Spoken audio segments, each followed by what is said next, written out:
You were on, sir.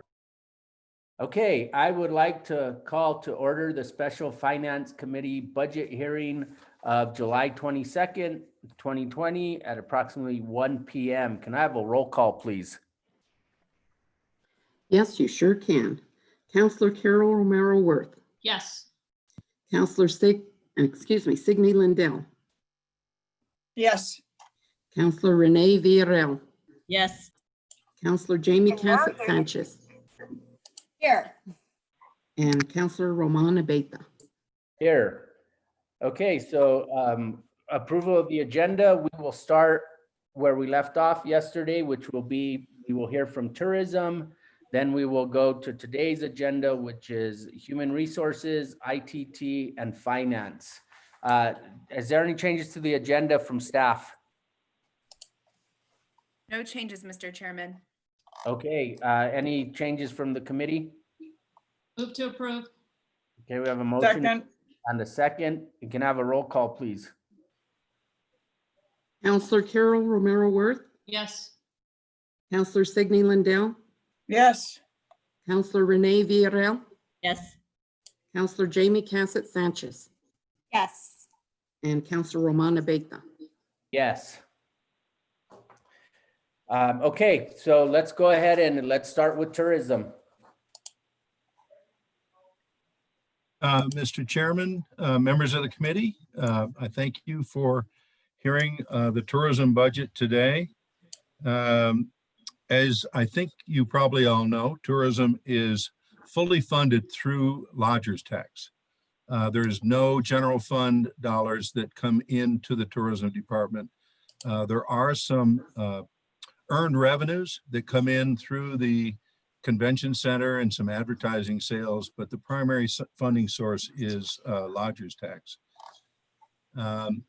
It consists of two divisions currently, maybe sections going forward: the Community Convention Center and Visit Santa Fe. Visit Santa Fe is the marketing and sales component of the current department.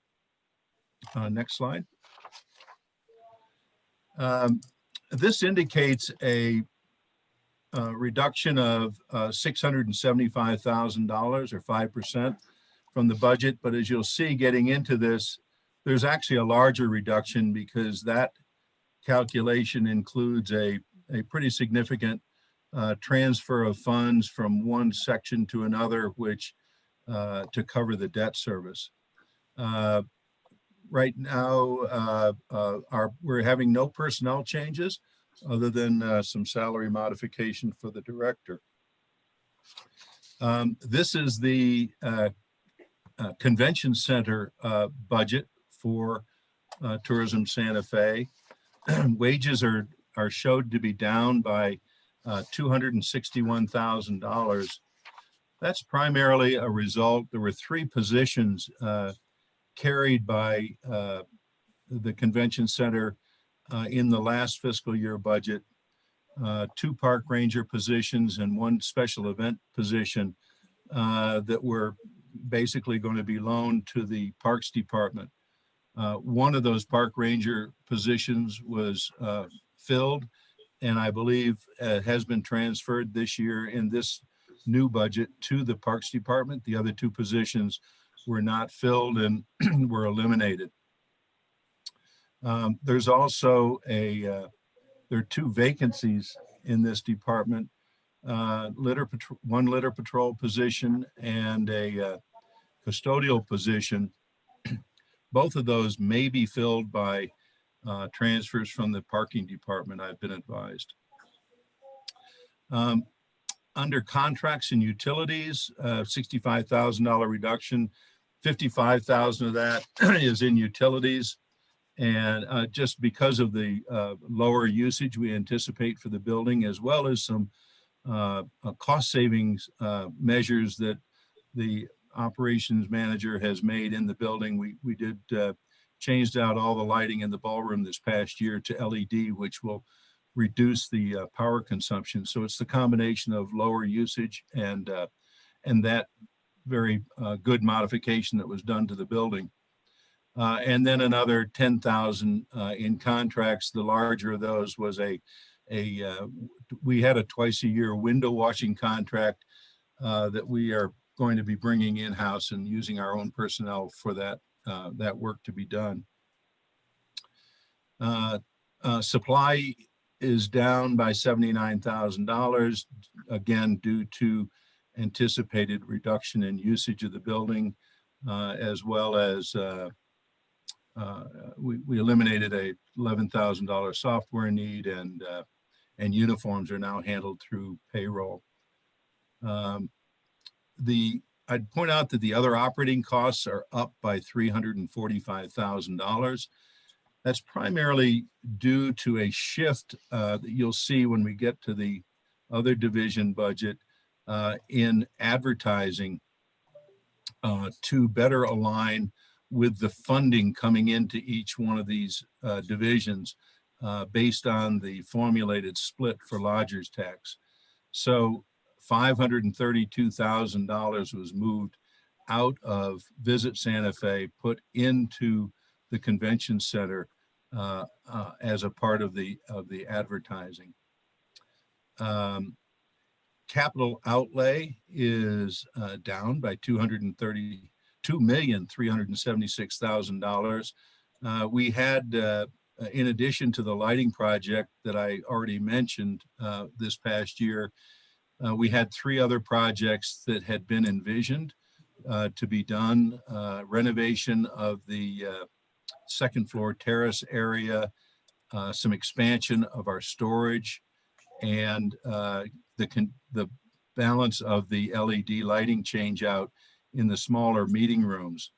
Those 3 projects were actually eliminated as part of the cost savings once the COVID-19 hit, and are not envisioned to be started up again until we see some recovery in lodgers tax. So that's why that is down to basically a $60,000 amount for small projects.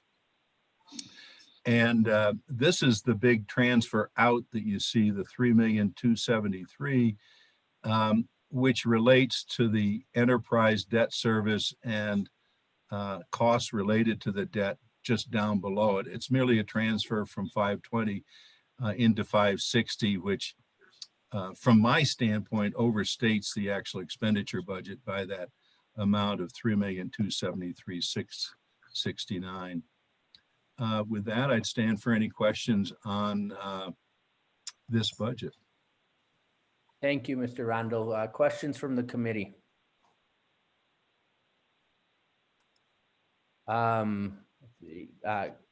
Councilwoman Cassette Sanchez.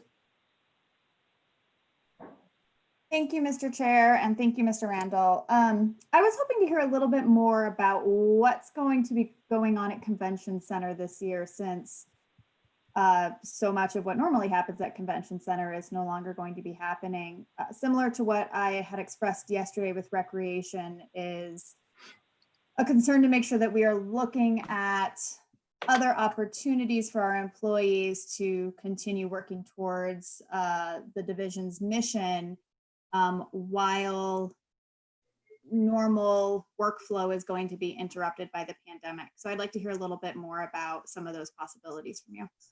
Well, thank you for the question, Mr. Chairman, Councilor Cassette Sanchez.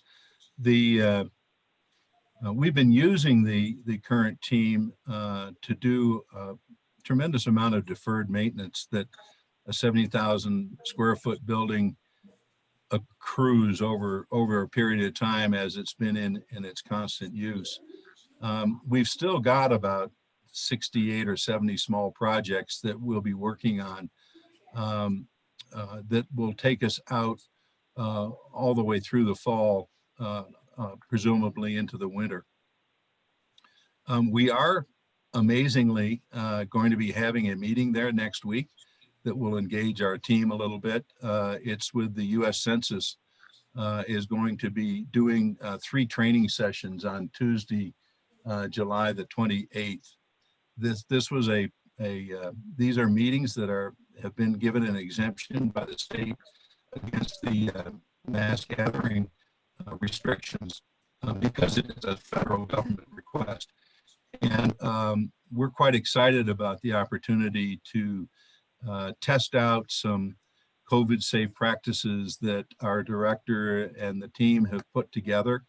They don't reflect state practices yet. We have a draft of what state practices are going to be, but they haven't been officially issued. So it'll give us a chance to work with the public in a real test environment. There'll be meetings going on in Albuquerque as well with the U.S. Census, and we're coordinating our efforts with them to see. So we're hopeful that we'll be able to demonstrate that a percentage reduction on capacity makes more sense than the type of caps that are currently being proposed. And we're actually hopeful that we'll be able to get back in business in the wintertime with some smaller use that normally might be happening in hotels, but because of, again, restrictions on their space, they're going to be needing the larger space that we'd have available. So we'd partner with hotels to provide meeting space for group business that hotels would normally be able to handle in-house. If that doesn't occur and we continue to stretch out, we'll obviously, first, we won't be doing any replacement should we have any of our team members leave until we know we have a need. And if we end up with any extra capacity, their skills are tremendous, and we'll find other places throughout the city where we can put those skills to work. Wonderful. Thank you. Yeah, I do appreciate that because you're right. You do have a very skilled team. So I want to make sure that we are really utilizing that and letting them continue to grow those skills through work as well, instead of not having anything to do. One other question, I missed it. You had mentioned that there was a litter patrol and some other position that's potentially going to be filled by a transfer from parking. Can you remind me what that other position was? Mr. Chairman, Councilor, it was a custodial position. Thank you so much. I appreciate it. I have no further questions right now.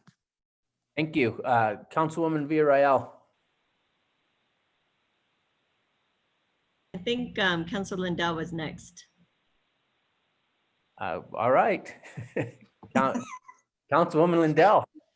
Well, thank you, Chair. Thank you, Councilor Villarreal. I have a couple questions. Mr. Randall, you have a litter person vacancy and a custodian vacancy that look like they're going to be filled by transfers from parking. I don't even know if this question is for you, Mr. Randall. Maybe the question really is for Jarrell, the city manager, or someone else. I'm not really clear why we would be adding or filling vacancies at tourism when we don't really have conventions going on right now. I know we're hopeful that we will, but it doesn't seem like those were critical need positions. Maybe that's something, I feel like to ask Mr. Randall that is putting him in a position that may not be comfortable for him to answer, but it just seems like finding positions for these 13 people released from parking. I don't know that I think having another custodian at the convention center right now, when we don't have conventions going on, is a critical need. I've got some other areas that I feel like we have critical needs in terms of personnel. So I don't know if anybody wants to answer that. Maybe there's no question there and it's a comment, but I'm troubled by that.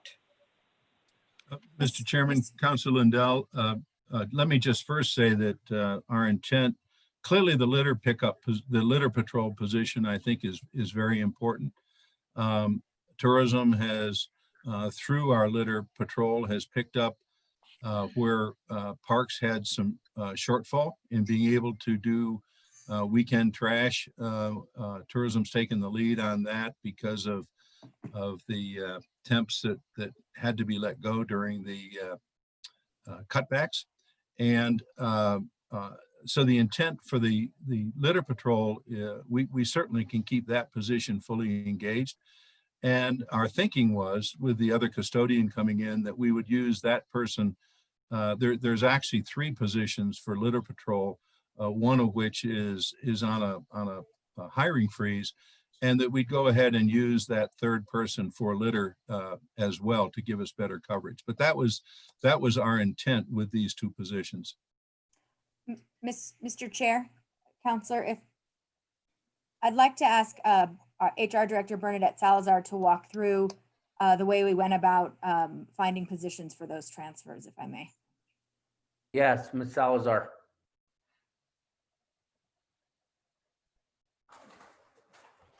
You're on mute.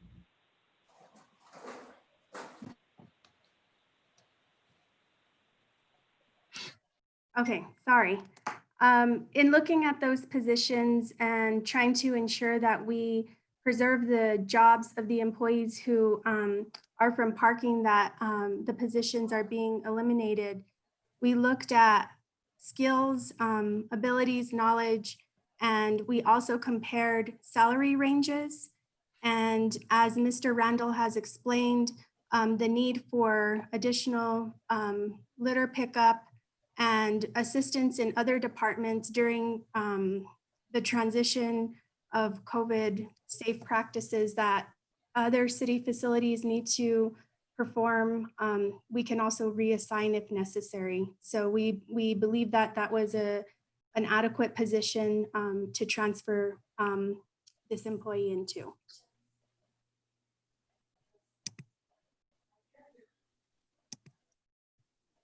Thank you, Councilwoman Lindell. Thank you, Chair. The other thing that I saw within this budget that I haven't seen in other budgets was a pay cut for the director. Is this a permanent pay cut? Is this a temporary pay cut? And why was this director's pay cut asked to take a pay cut? I haven't seen that for other directors. Mr. Chair, may I answer that? Yes, question? yes, go ahead. Yep, so as part of the proposal to create the Community Development Department, as those departments move into divisions, this position, as well as the Recreation Division Director, took a pay cut that puts it slightly more in line. All of those divisions are within a band. And so that was the rationale for that. I guess I understand that. I think, though, that sometimes we do have people that have salaries outside of a band. And certainly I think that in terms of Parks and Rec, that director, at least half the work is being diminished for that director. I don't know if that's really true in this case or not. And I don't know if we went through and looked at every employee that, well, are they making more than somebody else? I'm not overly comfortable with doing that. It's just a comment, but I don't think that we want to look at absolutely everybody's salaries and say, well, they're making a little bit too much. This person, I'm not comfortable doing that. And I think in the case of Mr. Munoz, in separating Parks and Rec, that's a vast difference in responsibilities. In this situation, I'm not seeing that. So at this moment, I will leave it that I'm really not comfortable that we walk through and look. Although I guess we could take a look at every director or division director or management position salary and see if we think that other people are making too much money or outside the bands of what other people in similar positions are making. So I don't know, maybe we want to do that. Thank you, Chair. Okay, Councilwoman Villarreal. Thank you, Mr. Chair. Thanks to the staff for being with us today. I just had a couple questions on the budget. There was a line item that I didn't hear what you said in terms of justification. It's the other operating costs for convention center. And it goes from what's currently 542 to 887. So there's an increase of 64%. So I'm wondering if you could explain what that entails and why there's an increase. Mr. Chairman, Councilor Villarreal, thank you for the question. That's the shift of $532,000 in advertising from Visit Santa Fe to the convention center. You'll see a significant decrease when we get to Visit Santa Fe. And the reason for that shift is to try to follow the allocation of funds as they're distributed of lodger's tax between the two divisions. The other way would be to change the allocation, but for years we've had to shift money back and forth to basically follow the money as opposed to allow the money to follow the expense. If the expense, probably 80% of the expense for advertising should be in the Visit Santa Fe side and 20% would be in the convention center side. But we don't make that change in funding. So to balance the departments, those are shifted to the way the funding allocation occurs. But it's both coming from lodger's tax. Mr. Chairman, Councilor, that's correct. It's all lodger's tax.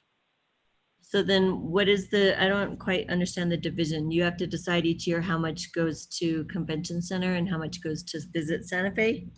Mr. Chairman, Councilor Villarreal, no, not the revenue side, but the expense side, we try to match up to the revenue coming in. That's correct. So depending on the revenue,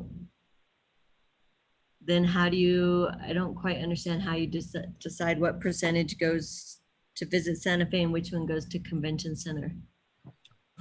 Mr. Chairman, Councilor Villarreal, it's just based on the availability of the revenue. So it tends to shift back and forth between the two divisions. Right. Well, for the advertising cost. There's one pool of revenue that comes in pending. It depends on the revenue of lodger's tax. But I guess I'm just trying to understand why you have to keep changing it back and forth. Well, Mr. Chairman, Councilor Villarreal, it's the formula for the revenue split. 1 point of lodger's tax goes to the Arts Commission, the Arts and Culture. 2 points of lodger's tax goes to the Convention Center, and with the first express use for paying debt, and then after debt, it can be used for either capital costs or operating losses. Then 1 point of lodger's tax goes to the Convention Center. 2 points of lodger's tax goes to Visit Santa Fe. And the final point of lodger's tax has deducted from it any other allowable uses that are not part of this budget. For example, the amounts that are transferred for police and fire overtime or transit. And then that balance goes back to Visit Santa Fe. Anything that's left over goes back to Visit Santa Fe. So because the Convention Center is on a rigid funding of 3 points, its revenues tend to go up and down disproportionate to the other ones. And that causes either Visit Santa Fe to have a shortfall, and then we move some marketing into Convention Center. We use the marketing as kind of a balancing account between the two because it's the largest single expenditure that we do that impacts both divisions.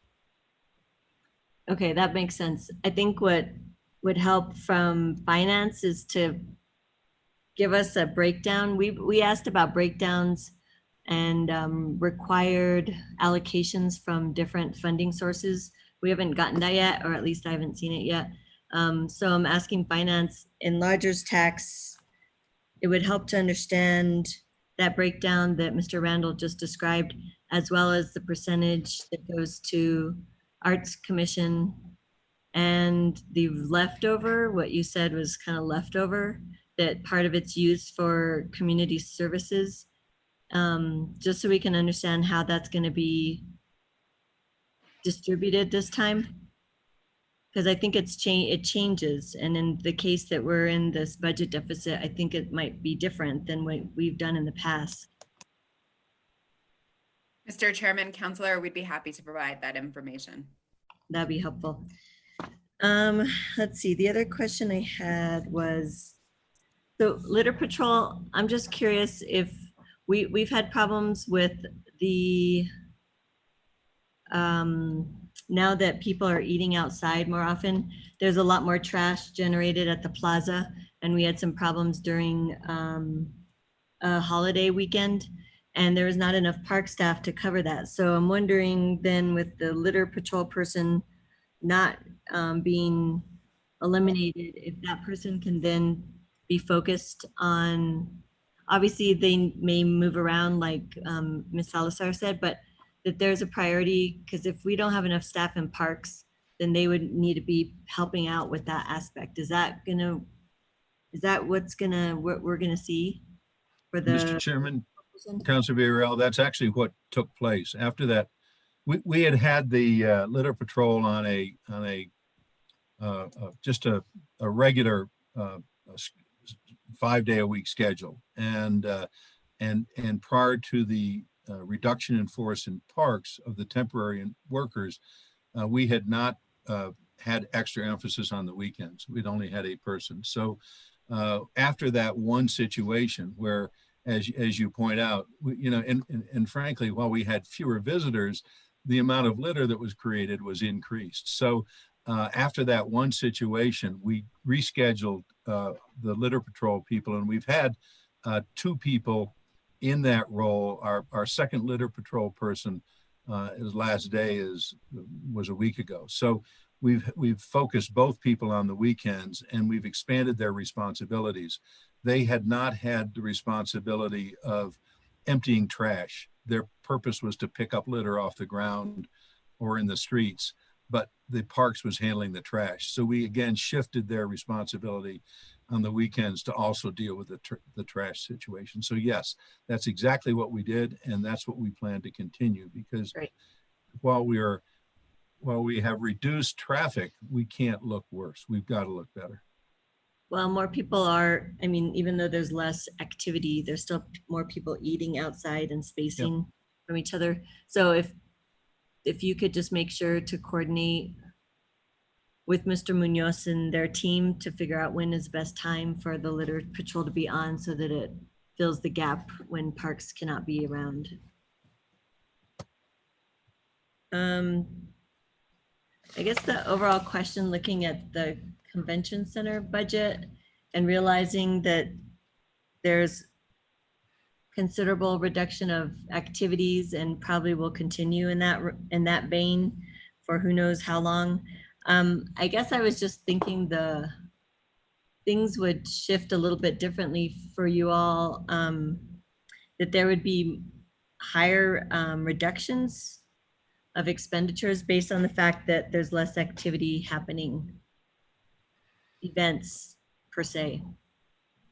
Mr. Chairman, Councilor Villarreal, a lot of the costs of operations are somewhat fixed. If we maintain payroll, as you can see, that's the largest expenditure.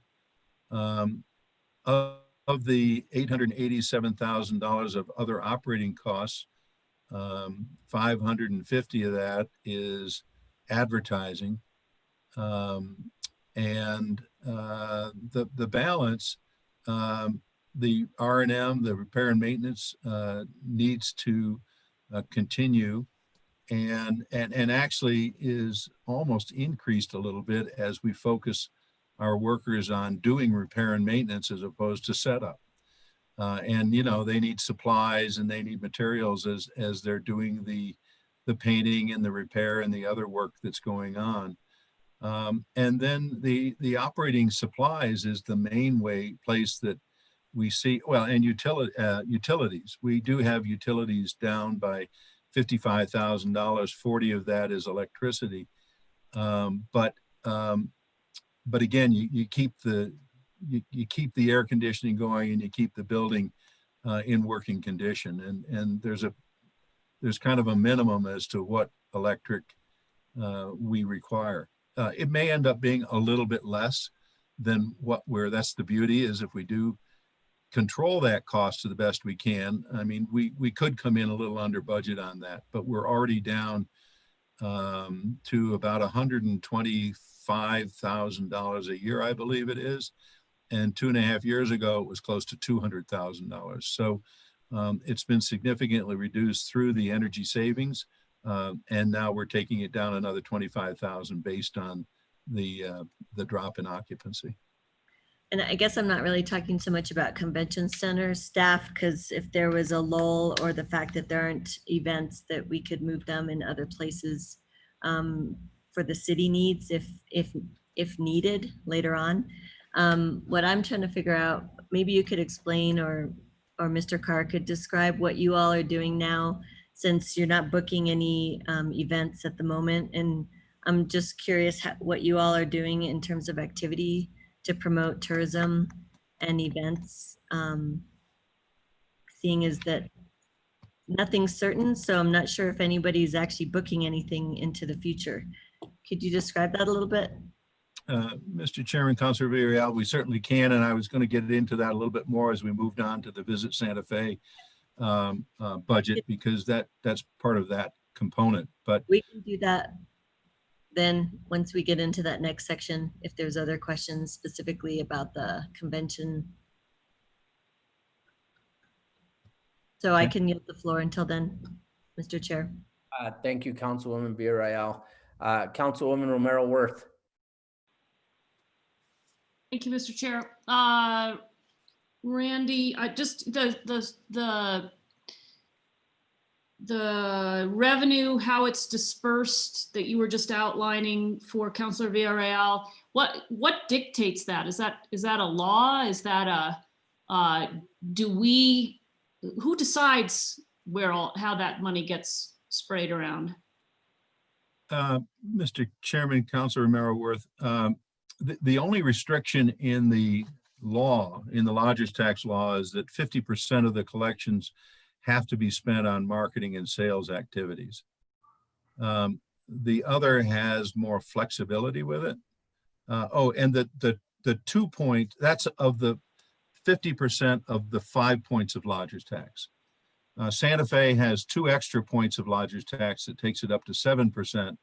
Those 2 points are also designated for debt service for a convention center first, capital improvements to that facility second, and covering operating losses for that facility as the third use of those 2 points of lodgers tax. But who dictates that? Is that state enabling legislation? Okay. So then there's 2.5 points of lodgers tax that has some flexibility, and the city has chosen to use they actually use a 0.5 point. 1 whole point goes to arts and culture, and they, I think, assume that about half of that is definitely under the dictate of the marketing side. And then the city has traditionally used 1 point of lodgers tax to, again, help offset the cost of the operation of the center, and has used the final point of lodgers tax in the same manner of supporting transit, police, fire, and overtime. There's a little bit of funding that goes for the audits and a few other costs, and then the balance goes back to Visit Santa Fe to support the marketing efforts. And all of that is dictated by state law, or there's some state law, and then there's some discretion, and there's some maybe local law? Curious, The overall use of the funds is dictated by state law, right, but so there are restrictions on it that come for every dollar. right. But state law does decree that 50% has to be used for advertising of the 5 points.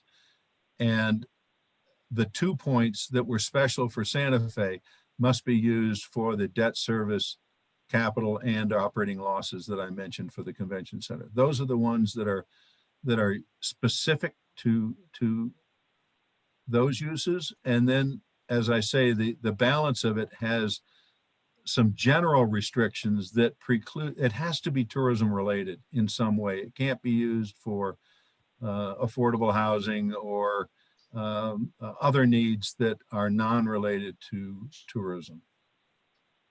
Okay.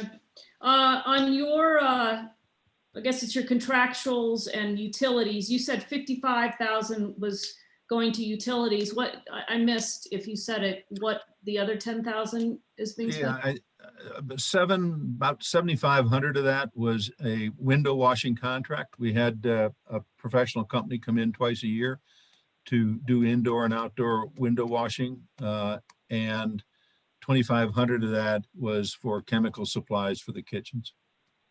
So I assume now your team is doing window washing, is that? Back to Councilor Mr. Sanchez, what are they doing? Question? Mr. Chairman, Councilor Romero-Worth, that's correct. We're going to be doing the window washing with the team. Okay. And then in your budget and given the problem that we had there, is there any staff training going on, safety training? Are we still doing anything there? Mr. Chairman. Maybe that doesn't come out of your budget, but just curious. Mr. Chairman, Councilor Romero-Worth, anytime we can do safety training, we do. We have a small amount of training dollars still left in this budget, a couple of $1,000s that we'll definitely use for staff improvement. And most of the safety training comes in through the city HR. Okay. Thank you, Mr. Chair. Okay, thank you. Councilwoman Vihil-Coppler. Thank you, Mr. Chair. Good afternoon, everybody. Mr. Randall, I have a question about maybe your philosophy about advertising and spending money for this fiscal year. And I can't tell, you may have mentioned how much your budget was cut for advertising, but I know we have the visitor's guide and I do know that, if we cut advertising too soon, well, when this is over, maybe we will have kind of been behind the 8 ball here. Can you tell me what your philosophy is about how to spend these advertising dollars, at least for the next, this fiscal year that we're in? Mr. Chairman, Councilor Vihil-Coppler, thank you for that question. I think that's a critical area. To the first part, the total advertising has been decreased by $240,000 to $1,385,000. So it's down from about $1,550,000. So it's $240,000 down.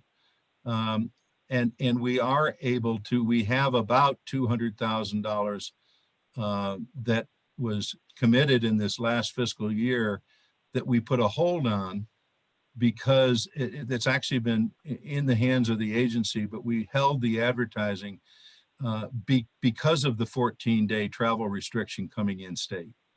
So we're almost at the same level with that money from last year as what we had available to spend last year. We just didn't spend it all because of the COVID-19.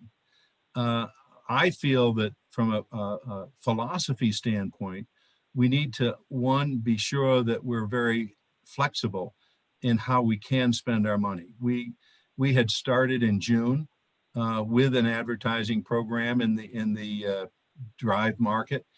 And as soon as the 14-day quarantine came in, we were able to put a hold on that because it's flexible dollars that we don't have to sign contracts that commit the expenditure. So being flexible with the expenditure is really important. and we will be spending a small amount of money in kind of just an ongoing awareness reminder about Santa Fe to keep people tuned in so that when we do open up travel again, we then will be able to increase the amount of expenditure and be able to drive people in from markets who can get here. We also try to make sure that as much of the advertising is trackable as possible so that we can ensure the effectiveness. And to do that, we use digital marketing as about 80% of the way our expenditures occur. With regard to the visitor guide, that is not part of that budget, but we definitely plan to produce the visitor's guide again this next year. We're bringing it in-house because of the problem that we encountered with Bella Media this past year and their inability to be able to fund the printing cost in advance. And so we will be doing it, and it is in the next budget as we get to it. It is part of that budget to produce the visitor guide on a break-even basis, no profit, but there'll be sufficient advertising sold, we anticipate, to be able to cover the cost of both its production and its printing. And then the distribution is in that budget. That's something we have always paid for and will continue to pay for on top of the guide. Okay, thank you for that. The question you were asked about training and what training is going on specifically, I'm interested in safety training. Do we have any leftover training we haven't done, or maybe we weren't required to do it? I can't quite recall, with regard to what OSHA has said about what we need to be doing with our employees.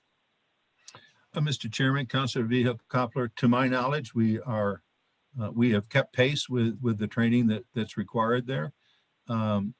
As to leftover, I mean, I don't think we're in arrears on it, but from my perspective, it's something we never get ahead of. So we will have ongoing OSHA training, but there's really not, that's about all the money we have in the budget at this point.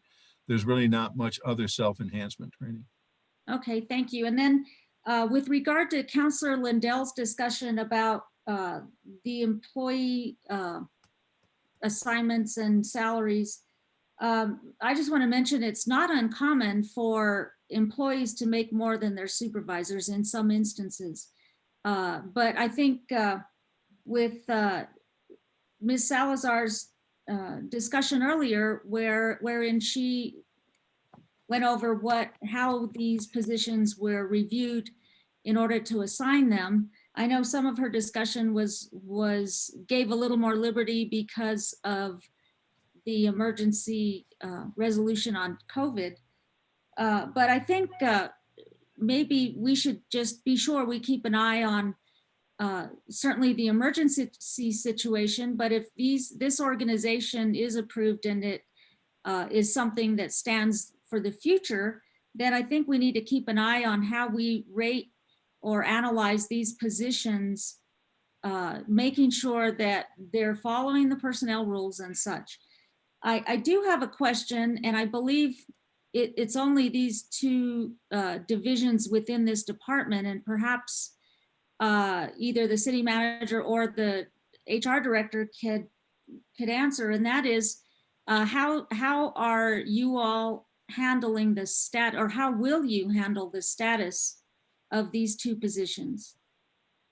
Will they remain exempt? Mr. Chair, Councilor Vihel-Coppler, yes, they will remain exempt. Okay, that answers that. Well, that's it, Mr. Chair. I thank you for the time. Okay, thank you. Then I think we're ready to move on to the Visitors Bureau. Mr. Randall, if you can go over those numbers with us. Mr. Chairman, members of the committee, thank you.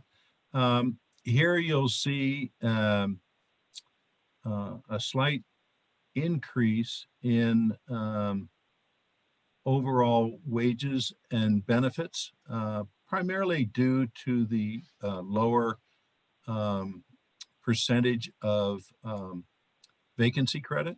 I think that was discussed yesterday, and that same situation has occurred here. Under contracts and utilities, there's a pretty significant drop there. It is not much utilities. It's virtually all contracts. And I can go through a little list. The Northern New Mexico Air Alliance, these are reductions, is $100,000. The grants that we make through the OTAB, the Occupancy Tax Advisory Board, have been suspended for the year. That's $100,000. The grants that are done by resolution to fiestas and rodeos have been suspended for the year because those events aren't happening or didn't happen, or the fiestas is not happening. That's 50 for fiestas, 16 for rodeos. The website contract has been reduced from $150,000 to $125,000. That $25,000 is because we're going to be bringing the production of the newsletter in-house using existing staff time.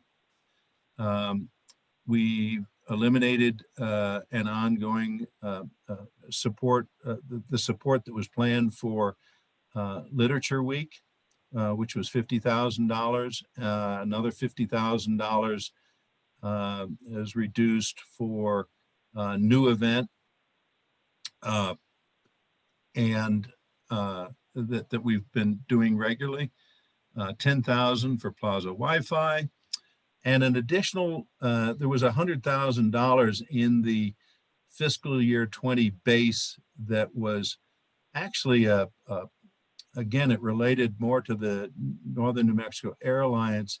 There was a pass-through from the county and from Taos that made it really overstated the fiscal 20 base, and so that's not factored in. So that accounts for the reduction of contracts. Repair and maintenance is minor. Supplies, again, it's just having a little less of the supply base that we're going to operate with less. Insurance, we don't have anything to do with. And then the big one is other operating costs, $1,320,000. This is where the $532,000 of advertising was shifted to the convention center, and as well as the reduction of $240,000 there, an additional $148,000 of travel and registration related to our sales effort has been eliminated. $80,000 worth of familiarization, which is funds that we use to work with meeting planners coming into town, press coming into town, where we offset their costs, has been reduced. And there was 300 and what's the number? About a little over $300,000 reduction in the other city services expense that is charged to the Visit Santa Fe. So that accounts for the bulk of that $1,320,000.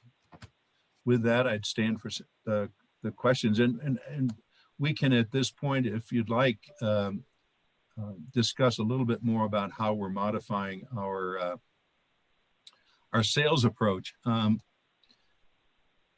While meeting business is restricted right now, everybody that is in the meeting business is reaching out to meeting planners so that when it does open up, we're top of mind. And I think that's probably the biggest effort that our sales team is making right now. It's talking to our past clients and reaching out to new clients to let them know that Santa Fe is a very good and safe alternative because of the great job both the state and particularly the city and the county have done in keeping the COVID spread low. So once it's safe for them to come in and not bring in problems with them, we want to be top of mind in dealing with them.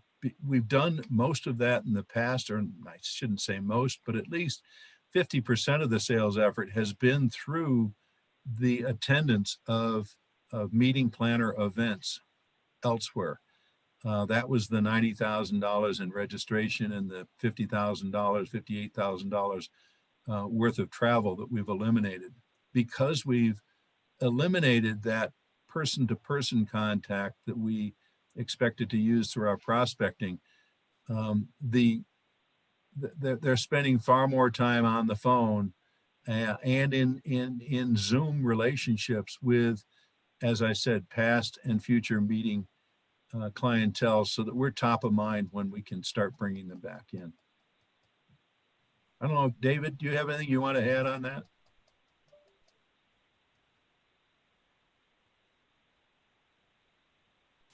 Mr. Chair, we've been receiving probably close to a dozen leads per week at this time. Been working with a third-party company, which we've received prospecting lists that we've been reaching out to, valid clients. So we're trying to just say exactly as Randy said, top of mind. We want to make sure that when we do get the number, hopefully sooner than later, that when we're given, if we're allowed to do gatherings of 50 people, that we're allowed to really go after it aggressively and get that word out to all these planners that we've been speaking with. It was 2 days ago that I had a request for a 150 person meeting for this November. And unfortunately, we can't do that because we are not allowed to have gatherings of over 5.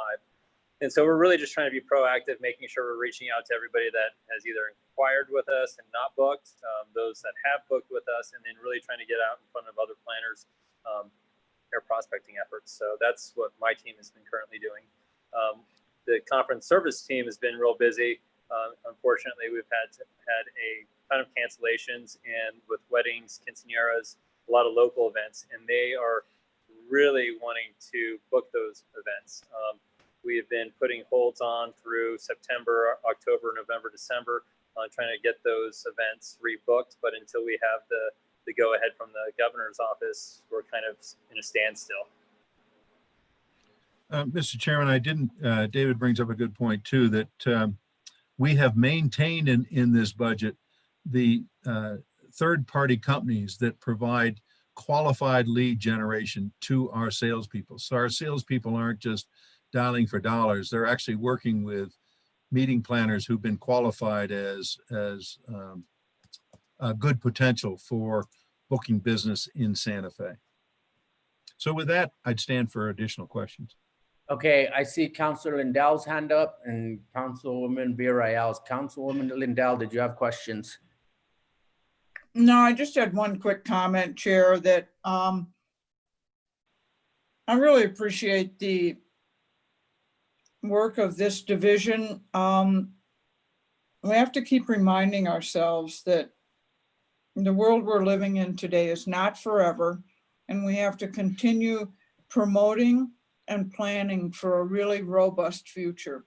I know that, we've lost a fair number of clients and conventions, but we just have to continually remind ourselves that this isn't forever, and we have to continue planning and promoting for that day that we tip our toe back into normalcy. So I appreciate the work of this division. I know it's hard when you get cancellations and you can't book things, but please continue to plug along. We have to plan for a bright future.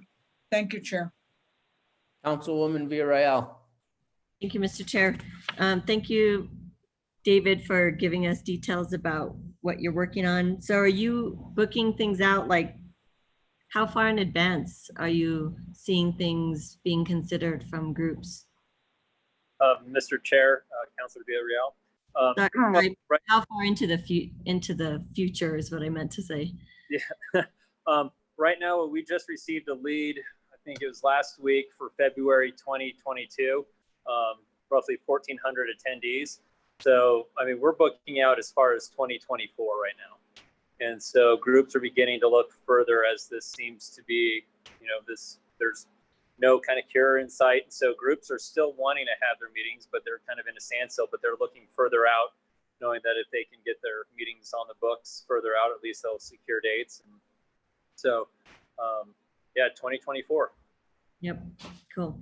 I guess I see it, we keep referring the governor's orders, and that's dependent obviously on how you're booking, but it also, the way I see it is you should be thinking about, in order to protect our staff, that's why we are making sure we follow the governor's orders. And so instead of making it an excuse, it's like, well, we also need to think about the workers that put everything together for us, that will be in contact with people. And so I guess that to me is the most important, not because we are mandated, because it's like a punishment. I don't see it as a punishment. I just see it as the fact that we're protecting our workers. Mr. Chairman, Councilor Villarreal, I'd also like to add, that's a really good point. And we operate with a lot of third-party contractors at the convention center as well, that we don't have full control over. And so I think that's another safety measure we need to keep in mind. The food service providers that come in and a lot of other people, the AV companies and the people who come in and build the walls and everything else for our events, we don't have as much control. So we are a venue and we do setup, we do tear down, we clean, but a lot of the operating component are third party. So thank you. That's a really good point. Yeah, it's both. They're both, and they're both connected. The one thing you were talking about, other operating costs, that when you broke it down, you talked about what was shifted to the convention center, what was reduced because of no travel, other city services. There was some amount that you said it was 240,000, but I didn't catch what it was. 240 was the reduction in the total amount of advertising. In other words, 532, it's a total reduction of 772,000 in this budget, of which 532 was shifted to the convention center per our prior discussion, and 240, which we reduced the budget for this next fiscal year. Okay, for advertising. Yes. Okay, thank you. And then I guess this might be a question for Mary McCoy. When we were talking about those percentages of lodger's tax, and Mr. Randall said 50% is required to go towards marketing, and then the other breakdowns he explained to us. There was a percentage point, I think it was half or more, that was supposed to be going towards overtime, which is not allowed at this point. So I'm wondering what we are considering for that amount that would typically go for overtime for events for police and fire, and if there was any thought to consider moving it into arts and culture, since they were reduced by more than 50%.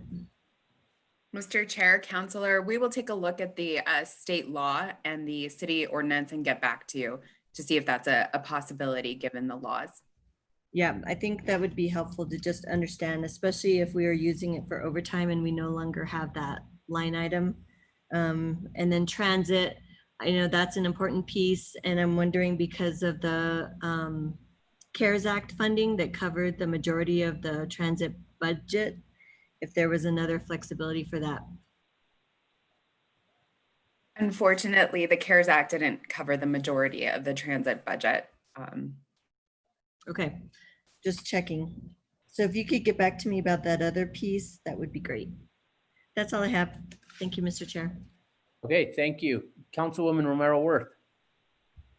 Thank you, Mr. Chair. So I want to piggyback on Councilor Villarreal's last question, which is, given that lodgers tax funds both tourism and the arts and culture department, and arts and culture was cut by over 50%. And this is probably a question for either Jarrell or for Mary. How do we know that we have the right balance here? And again, I recognize the importance of tourism to our revenues. I understand we're not in this forever. And, you know, we need to keep the convention center building up. We need to be promoting and planning. Completely understand the value of all those things, but how do we know, how did you evaluate the balance here between these two departments that are funded by the same revenue source, and how do we know we have the right value? And I guess, you know, that just sort of takes the Councilor Villarreal's, you know, micro-targeted questions like, is there money that might be better spent making sure that arts and culture remain as strong as possible, because of course that's why people come to Santa Fe, part of the reason. So I just want to know how do we know we've got the right balance here between these two budgets? Mr. Chair, councilors, what we can provide you with is a breakout of, first of all, the state, the legal authority for the lodgers tax. So the laws, and then we can provide you a breakout of what we are expecting to receive in FY 21 in terms of revenue and how much we are actually using of our fund balances. And I think that will give you the complete picture of the revenue and the one-time allocation from the cash surplus balances. Yeah, and I think that would be helpful because I don't completely understand, and part of the reason why I asked the questions on the front end about you know, the different percentage points and how they get decided. And again, you know, this is all important, and I want to make sure that, you know, we're doing the best we can by everybody. But I think it would be good for us just to take another look, different set of eyes, and make sure the balance is right. So again, not trying to, you know, pit the two departments against each other or, you know, create any animosity. I value them all and just want to make sure we've got the right balance.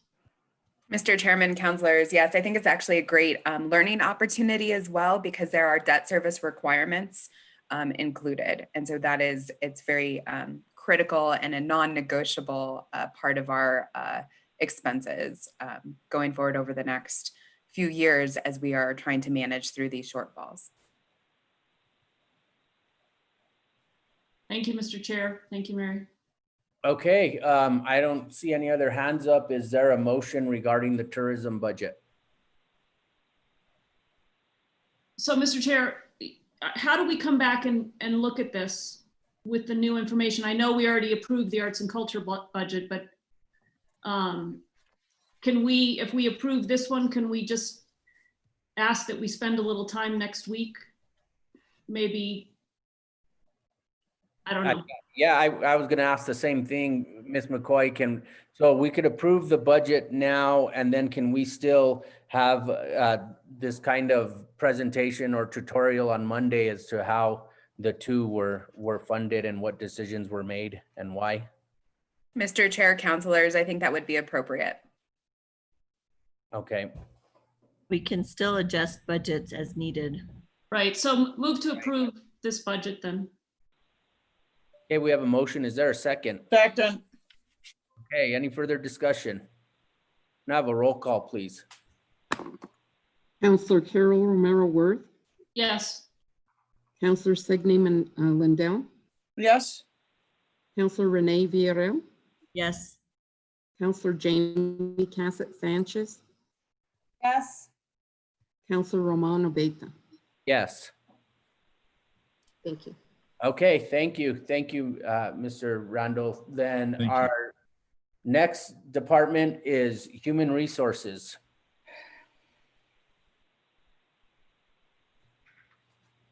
Thank you, Mr. Chairman and members of the committee.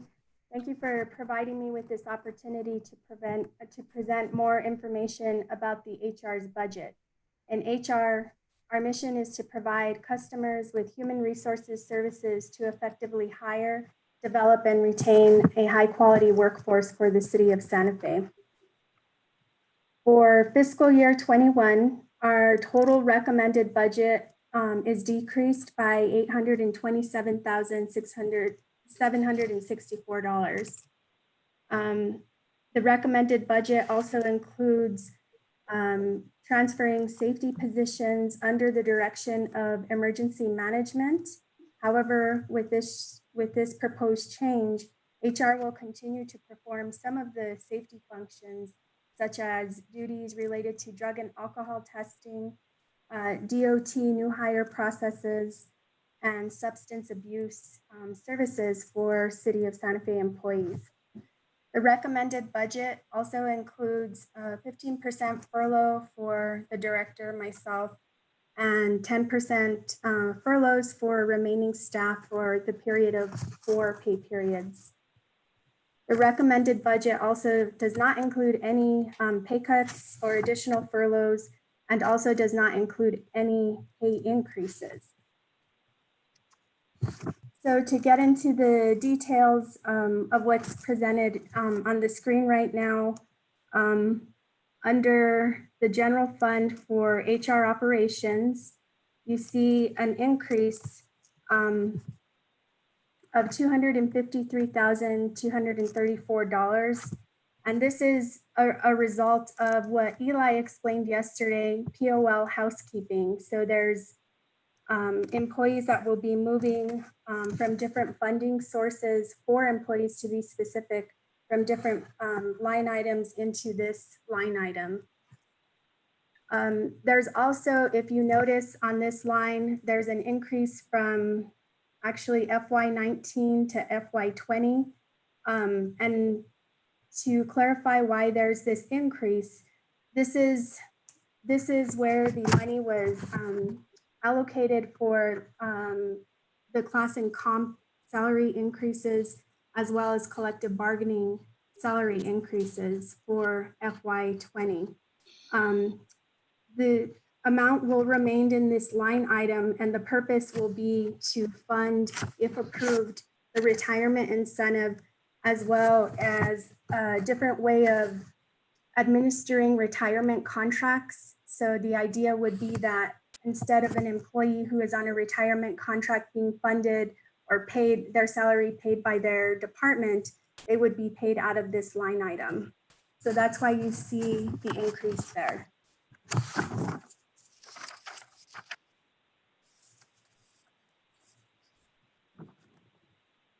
The next line item, there's a decrease of 100,000, and that's for contractuals and utilities. This decrease is essentially a decrease to our contractual items, which include pre-employment testing, background checks for new hires, and pre-employment physicals. We recommended this decrease due to the reduced number of new hires that we'll be hiring for this fiscal year. So we feel comfortable with this amount of decrease for this line item. The next one is relatively small, but it is a decrease of approximately $1,300. This is for office equipment, a shredder and copier maintenance. So we feel comfortable reducing this as our copier is under contract, so we should be okay with this. The next line item is supplies. We are reducing essentially our office supplies by approximately 40%. And the next one is insurances, which is how finance assesses. The next line item, other operating costs. This one, we're decreasing by $227,425 or 71%. This one I bring very reluctantly because $174,100 of that total is for tuition assistance.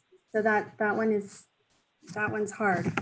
5,000 of that 227 is also for advertising. And that takes care of the transfers out, as Andy mentioned yesterday, are part of the finance processes. And that takes care of the general fund line items for HR. Okay, thank you, Ms. Salazar. Let's get into questions regarding the general fund line items. Councilwoman Villarreal. Thank you, Mr. Chair. Just to clarifying what you just said, Ms. Salazar, was the other operating costs. You mentioned tuition assistance, which was 174,000. A little bit over 5,000 was for advertising, and what was the rest? The rest is, give me just a sec here.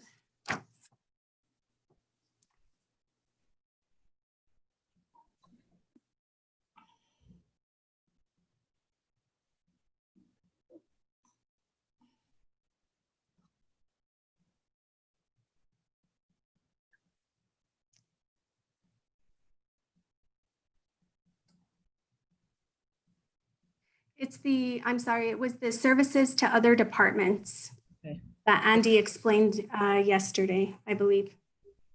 Okay, that's the remainder of it?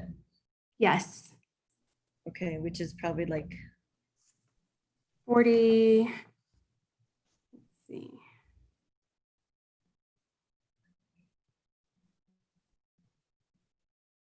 I'm counting like 40 40 something. 48,000, around 48,000. Okay. And then you went a little too fast for me. I'm a little slow on Zoom to hear everything. Can you explain what the increase was for salaries? Ooh. Yes. So we have 4 employees who were funded from a different line item who will be moving into this line item. And which positions are those? So they're all within HR, and 2 of them are coming from the Santa Fe Health and Dental salaries and wages that we'll get to in just a minute. Okay. 1 is coming from ERP, the HR project manager, and then 1 is coming from safety. 1 is coming from safety that will stay. I thought they were already with you all. So the funding, they were funded out of the safety budget. So we'll just be transitioning the funding to the HR budget. And then again, assuming some of those safety functions. So why is the ERP, I actually had this question for IT, but there's certain people that were assigned to ERP for the major departments that would make those transitions. Is the transition done in HR? Is that why you're no longer needing the ERP? And wasn't that person hired for ERP, not for HR functions? So the person that was hired as the HR project manager was hired to assist with the ERP implementation. We have gone live with HCM. There are some additional modules that will help us be more effective and efficient that are that the city has never used before. So it'll be an enhancement, and he's helping with those. But the position was actually an HR position. It was Gary Bartlett's position that he held when he was here. So it was an HR position. So they're not, the person that was hired for, even though it was through HR funds, it was really to focus on ERP. So how are they still connected to ERP when it sounds like the implementation has been finished and there's only enhancements, which I don't know if you need an ERP expert for enhancements. How does that work? Mr. Chairman, Councilor Villarreal, that's a good question. So the focus was on a larger scale to get the entire system implemented, and now it's going to be a little more narrow related to HCM and the enhancements and other functions needed to be performed by HR employees, since we do have 2 vacancies, as well as during this COVID crisis, there are other assignments assigned to this employee as well. Like what? Assistance at Midtown. In what way? What kind of assistance at Midtown? So this employee holds a very vast array of experience and certifications in the clinical side of things. So not only do they have technical skills from an IT perspective, there's also counseling and training licenses that this individual holds. Okay. Well, I guess I'm still trying to figure out who is going to manage the maintenance and operations with the HCM if that person's transitioning out. So that will reside in IT, the maintenance of that. And so we're working with them to transition some of the last of those functions. And, HR staff has become very familiar with the system as well. So they will continue to assist with that transition.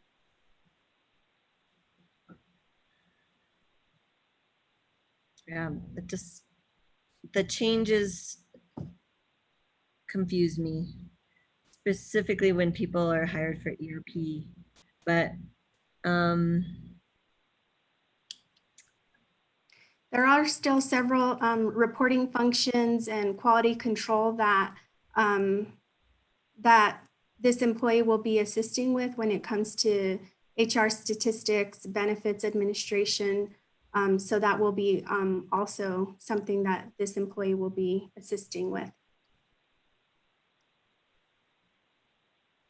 all right. The other question I had was let's see. So how many staff are in HR total and how many get funded through general fund? Because I think what confuses me, and I had talked to you about this earlier, is that each department is broken down by divisions, and the way yours is broken down, it's benefits, HR operations, and wellness. And I wasn't quite understanding which of those divisions fit into each of these funds, since they're not each a division budget. And so could you tell us the total number of staff and then how many get funded through general fund? And then when we get to the other ones, maybe you could explain that further. Yes, so just to clarify, we don't really have divisions within HR, but there are 2 different funds. There's actually 3. The unemployment is separate, but it's the general fund for HR, and then the Santa Fe Health and Dental fund, and then of course the unemployment fund. We have 15 employees. 3 of them are allocated to the Santa Fe Health and Dental Fund. That includes the benefits administrator, an analyst, and the benefits and wellness coordinator. And then the remaining employees are within the HR general fund. Which is general fund funded, okay. All right, and let's see. I'll wait till you get to the health and dental section, so I'll yield the floor. Thanks. Thank you, Councilwoman. Councilwoman Romero Worth.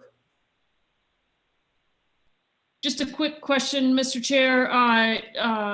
Bernadette, you said you're cutting in advertising and you're cutting your copying budget. Just curious if you'll be exploring sort of electronic avenues for, getting advertising out, and then also for meeting copying needs, assuming something happens to your machine. Just, it seems like an opportunity as we all go more electronic.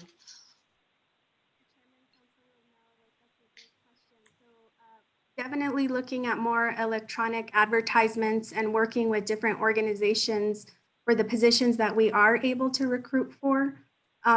We have partnered with the Department of Workforce Solutions, and there's been some other opportunities to get acquainted with different organizations through that group. And as far as the copying, our copier is under contract, so we feel confident that I think we'll be okay for sure, at least for this fiscal year to deal with that. Right, but again, maybe using it as an opportunity to reduce your copying needs and find ways to electronically meet those demands. Yes, and that reminds me of the implementation, as I mentioned earlier, of HCM that included the implementation of our electronic personnel action system. So we are doing much less copying, and everything is going through the workflow and it's electronic. So we're really, really excited about that, and things are moving a lot faster as well. Great, maybe one of the silver linings in all this madness. Thank you. Thank you, Mr. Chair. Okay, Councilwoman Vihil Coppler. Thank you, Mr. Chair. Bernadette, I have a question about the lump sum early retirement, the $15,000 you mentioned in your budget. And I'm concerned, well, first of all, let me ask, why was this offered, and what is the city trying to accomplish? Chairman, Councilor Vihil Coppler, that's a great question. So I think what we're trying to accomplish is further reductions through attrition. So this is going to, we have received approximately 30 employees who are interested once it came out in the paper after, I believe, the first day of budget hearings. And so the idea is that the city would be able to save money in salaries and benefits through attrition with this incentive. Some positions, of course, might have to be filled, but some, it will be evaluated to determine if all of those positions that become vacant will be filled or not. And how did you arrive at $15,000? Mr. Chairman, Councilor Vihil Coppler, we looked at what our current retirement benefit is, the early retirement benefit that you're familiar with, and looking at the payout and what that might look like and what would be advantageous for employees. And so we looked at it from that viewpoint. And well, 30 employees is a lot. I don't know what the numbers are, but what happens if you don't have enough money? How will you choose? Mr. Chairman, Councilor Vihil Coppler, that's a great question. And so I think at the onset, there's a designated amount budgeted for this purpose if it were to be approved, and it would be on a first come, first served basis. So do you have enough money for the 30 people? Or Mr. Chairman, Councilor Vihil Coppler, we are continuing to get calls just right before I got on this meeting. So we will have to update those numbers, and we'll reevaluate, and we'll work with the finance team to see what that looks like. Okay, I'm not so sure. It's sort of a double-edged sword. I'm happy to hear there are 30 employees, but I wonder why they all want to leave. I guess I have two concerns. One is that, the history and the experience of the employees who have served a long time could be a great loss to the city. I know retirement is something that all of us look forward to. So, that's kind of a no-brainer for them to want to retire. But initially I was concerned about the process when I read this in the paper, because what concerned me is that we weren't targeting people due to age, and that we wouldn't be violating the New Mexico Human Rights Act or the Equal Employment Opportunity federal statutes. And so I'm always cautious when we have this, because both of those the statute and the federal law protect employment due to age. So I trust that you're being very careful about this because it's a very slippery slope. So I'm happy that if the employees do get a lump sum to leave the city, good on them. But I'm also saddened that a lot of the experience in history and how things are done, there's still a lot to be said for experience in the city. And when we lose that, you don't get it back. So thank you for what you're doing here. All right, that's all, Mr. Chair. Thank I'd you. like to add a little bit.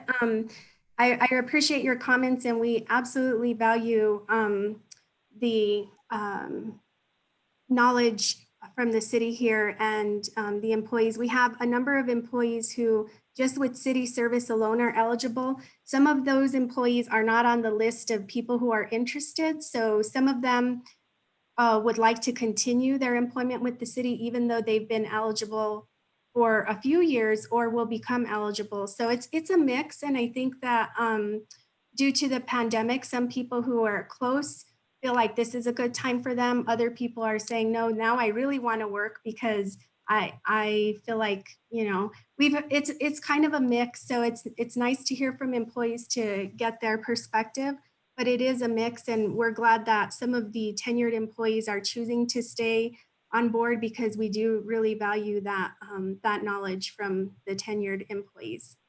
Thank you. Thank you, Mr. Chair. Okay, Councilwoman Villarreal, your hand is still up. Did you want to add anything to this?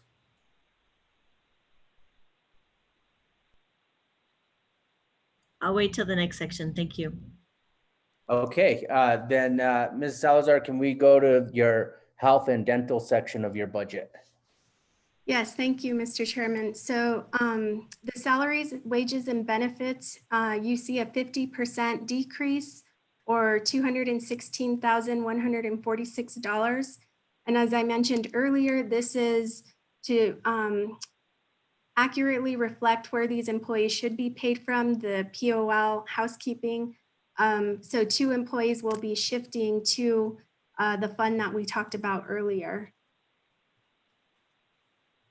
Under contractuals and utilities, that's an increase. This line item includes benefits consulting, which we will be going out for RFP this year, Cigna admin fees, COBRA administration.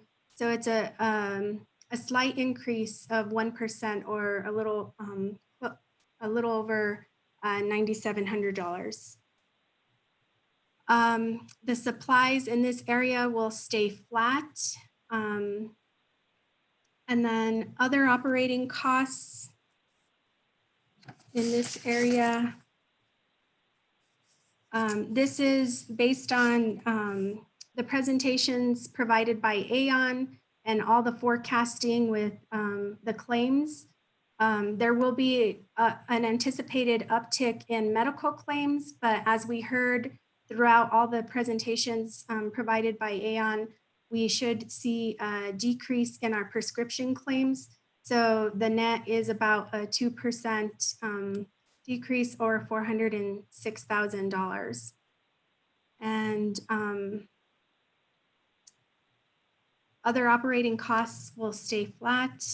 And then the transfers out are part of the finance processes that Andy discussed earlier in the week. Okay, and briefly, do you want to just explain the unemployment claims so that you don't have to go back to this chart? Sure. So this line item is where we pay our unemployment claims.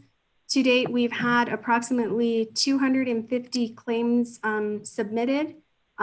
We haven't received what that will look like as far as costs to the city yet, but we do receive when the Department of Workforce Solutions receives a claim, and then the city has to provide that information to them. So we're keeping this flat and we'll really monitor it. We didn't spend that much in the previous years. So again, I think just by close monitoring and ensuring that we take a look at this, and if we have to make some adjustments as we start getting those claims as they come in, we'll look at it at that time. Okay, thank you. Councilwoman Villarreal. Thank you, Mr. Chair. So when you said the training, safety folks were being moved into emergency management, where do we see that reduction again? So they were with their own line items and funding, so they're not shown up here. You'll see that coming into the emergency management budget, I believe tomorrow. But the safety folks, weren't they out of your budget?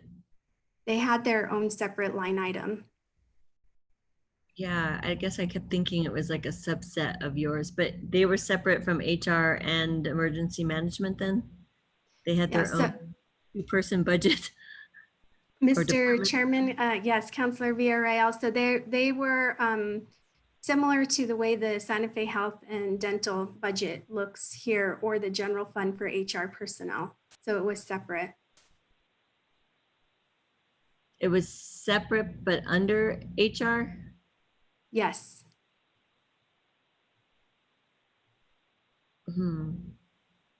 I guess I'm just curious why we wouldn't show that as like a fund that would be taken out to show the transaction, the move. Mr. Chair, Councilor Villarreal, we do display that move in the emergency management and safety presentation. So since the entire fund moved over to emergency management and safety, we wholesale moved the entire history of that fund as well, so we could compare apples to apples in that presentation. But wouldn't we see it here as in past actuals? Or even for the fiscal year 20 base line item? Mr. Chair, Councilor, we demonstrate the history in the emergency management and safety budget presentation tomorrow.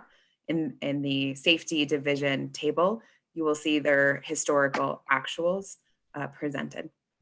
I understand that, but I guess because the money came from HR, why wouldn't it show up here and then show up again in their pockets of funding since it got moved over?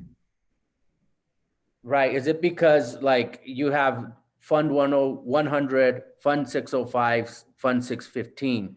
So it was probably like a Fund 700 and something, or whatever the fund number is. Because I understand what Councilwoman Villarreal is saying. Usually it'll show like general fund went down by 200,000 because these positions moved to this department, or, you know, that's what we've been hearing. But I think what you're saying is because it was a separate fund and you moved the entire fund, that's why it wasn't shown on this slide, because it wasn't part of the general fund. It wasn't part of 605 or 615. Is that what you're saying? Mr. Chair, yes, that is correct. However, even if it was part of this, you could still show like a transfer out like we've seen in the other ones, where there's a fund, it had this amount for whatever fiscal years in the past, and then we showed the transfer out into another fund. I guess that's why I just don't understand. I was thinking part of it was transfer out for 605, that 75,000, but it just helps it be clean in my mind. Even if it's a full fund, it should still be on HR as I don't know if you call it transfer out or there's another term to show that it moved to a completely different department. Mr. Chair, if I may, this is Brad speaking. The reason why it was moved is that there not only are there expenses in its own fund, the revenues are specific to that safety fund.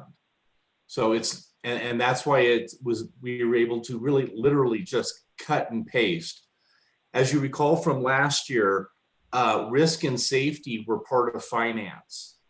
And we split risk and safety last year into two separate distinct funds where risk stayed in finance and safety went to HR. And it was because we were able to split them by fund, both revenues and expenses, and they were completely unique. So that's why you're not seeing it. Right, I think if I agree with Councilwoman Villarreal, maybe it would have been helpful to have a footnote at the bottom with the fund and saying that it had been moved to, because if you're tracking both last year's budget and this year, she's right, you will see 4 funds in last year's, where this year we're only seeing 3. So it would be helpful to have an explanation why that's the case now. I mean, that's just one example. I don't know about other funds that are moved that we have no idea. But it just, yeah, somewhere to say, I know we said it in the narrative. It just, I was trying to figure out where it fit in the budget numbers. But anyway, all right. I think that's all I have. Thanks, Okay.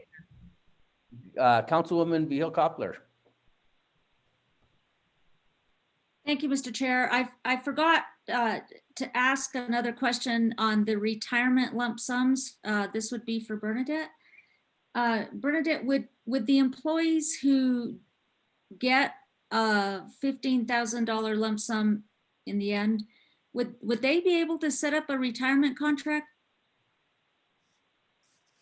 Mr. Chairman, Councilor Vihil Coppler, yes, the draft that we have not developed the policy, of course, not yet, but the draft criteria would allow for someone who would either enter into a contract or perhaps maybe on a contract. The idea would be that the retirement date would have to be December 31st or earlier. Oh, I see what you're saying. I hadn't thought about that, but that's a good idea. What I meant was the early retirement contract where you get paid and use your leave prior to your retirement date. That contract. Chairman, Councilor Vihil Coppler, can you expand your question a little bit more so I can make sure that I answer it correctly? Well, you know, when an employee is close to retirement and then they enter into a retirement contract to use, I think it's half their sick leave or a portion of their sick leave up to the end of their retirement date. So that is attractive because where sick leave isn't necessarily paid out, they are able to use their sick leave to apply toward leaving employment early, but still being on the books until their retirement date. Chairman, Councilor Vihil Coppler, haven't ironed out all the details and finalized a policy, but the idea would be that they could potentially still have that benefit as long as the retirement is by December 31st or earlier. Okay, well, I think it's something to think about because we have afforded that to others, and I could be wrong, but I think it might still be in the rules. So we don't want to treat employees differently. So thank you for your answer. Thank you, Mr. Chair. Okay, is there a motion regarding the human resources budget? Move to approve. Second. Okay, we have a motion and a second. Any further discussion? Can I have a roll call, please? Councilor Carol Romero Worth, Yes. Councilor Signe Lindell, Yes. Councilor Renee Villarreal, Reluctantly, yes. Councilor Jamie Cassett Sanchez, Yes. Councilor Romana Beta. Yes. Thank Okay, you. thank you. Okay, so now we are on to the ITT budget.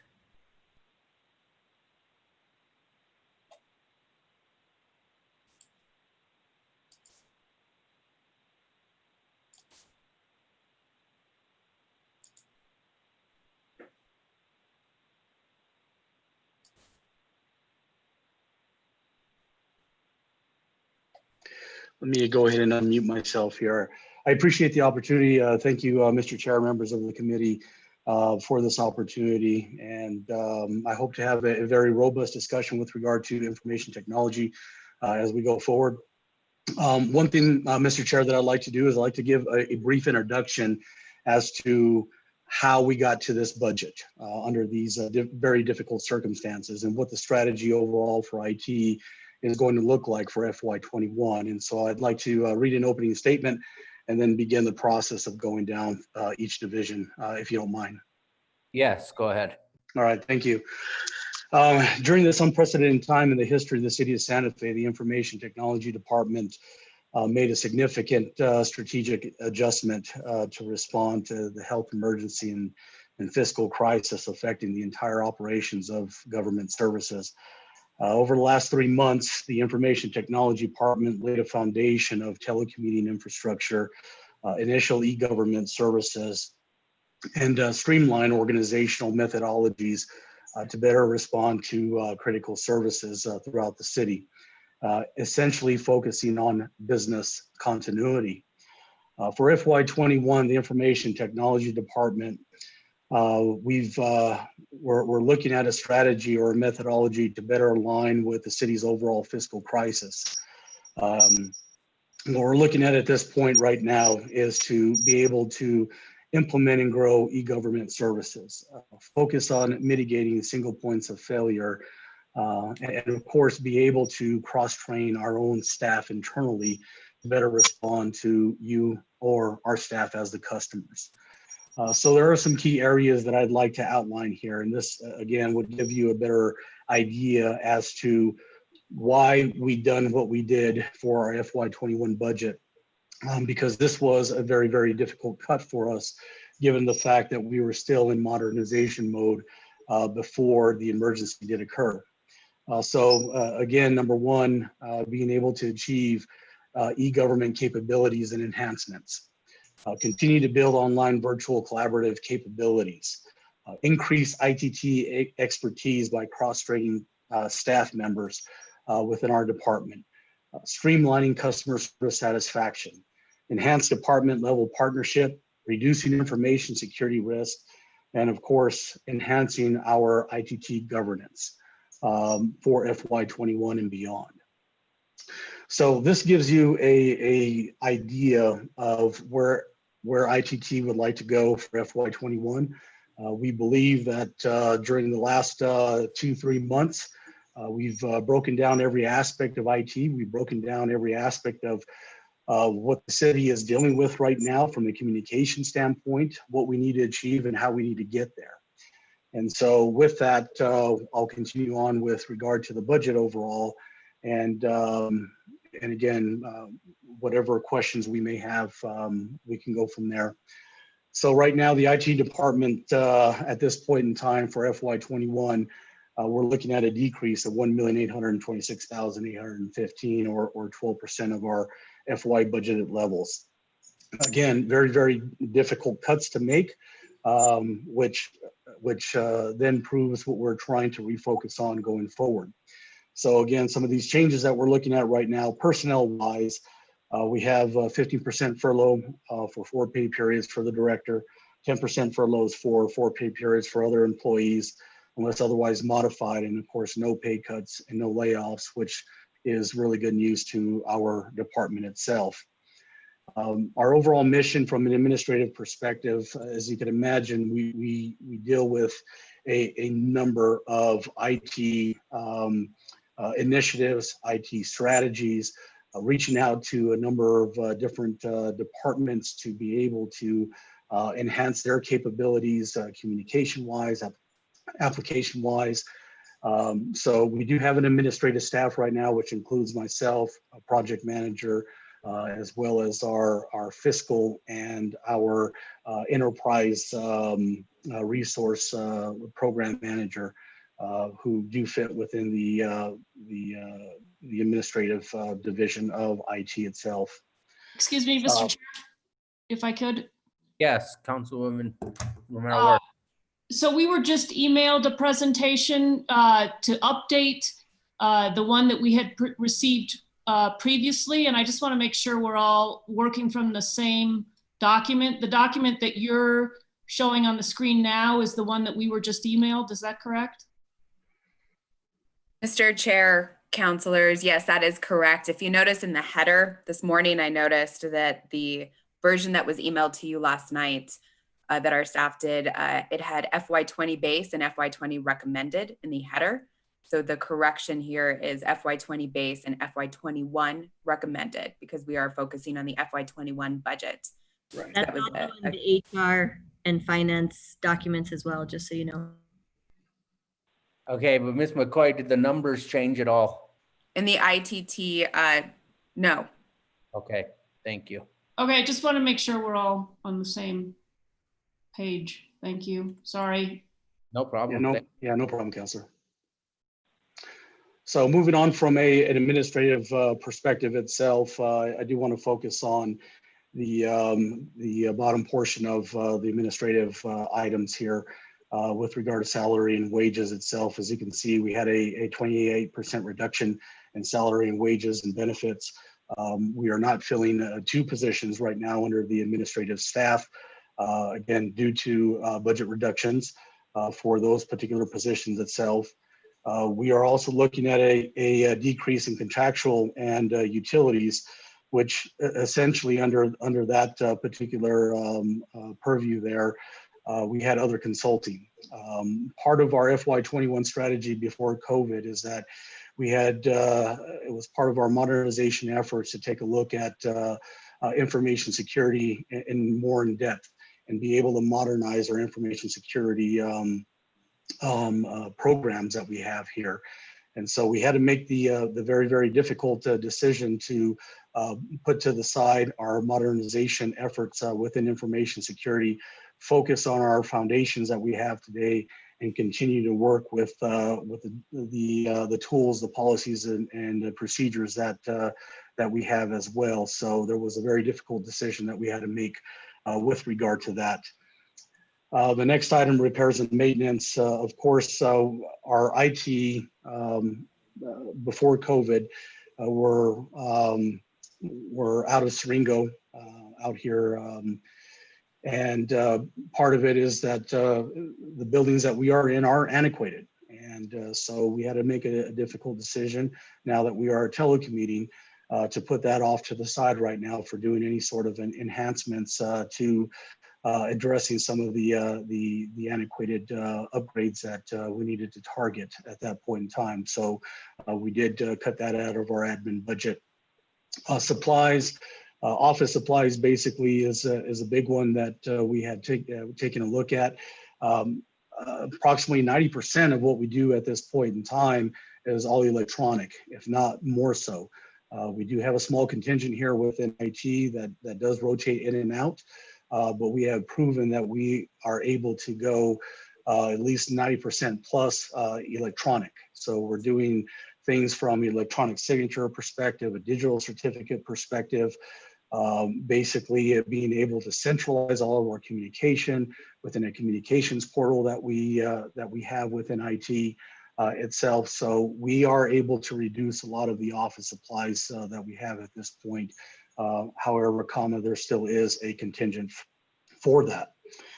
Insurance as well, payout per employee at this point, no change from that perspective. And then of course, operating cost. This was a big hit that we had taken and looked at.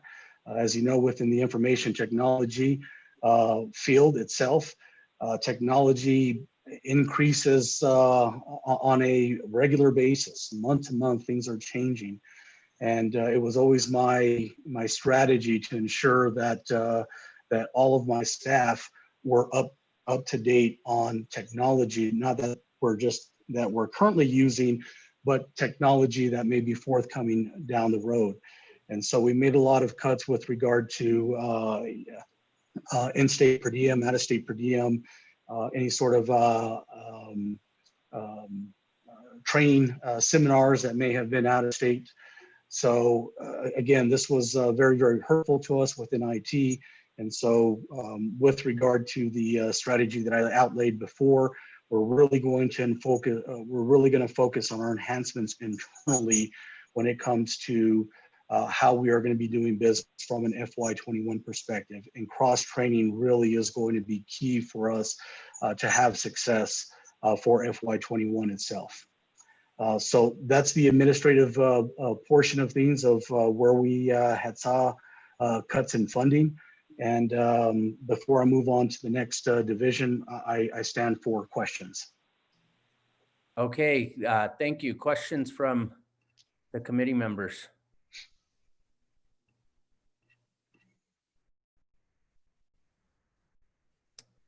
Okay, let's go ahead and then, well, is there a hand up? Let me see, am I missing? Oh, yes, Councilwoman Villarreal, go ahead.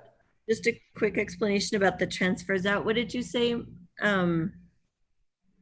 Was the adjustment on the 0.5% GRT income fund? Sorry, I missed that because I was trying to compare this version with the one that we had.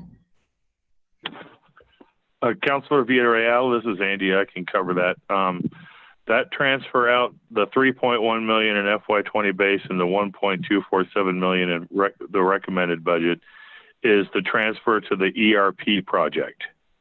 The reason it's going down considerably is FY20 still included some startup related costs that will not be recurring for that project, and B, we're basically counting on carry forward of the project. In other words, money unspent still on the project to cover some of the FY21 expenses. So that's why it went down.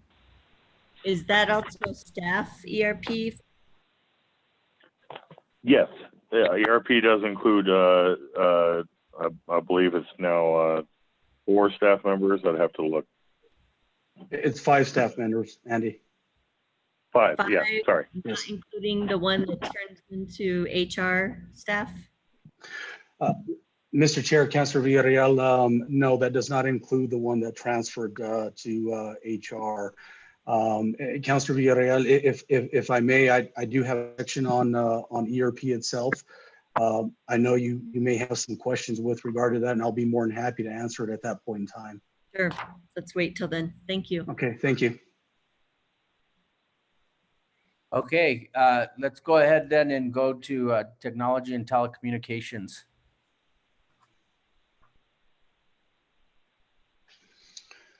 Okay, with regard to the information technology communications, this is basically a holistic view of IT in itself. Again, what we've experienced within the last 3 months has been a paradigm shift of what we've had to experience in the past. And so going forward, we're looking at being able to ensure that we are looking at things from a digital perspective.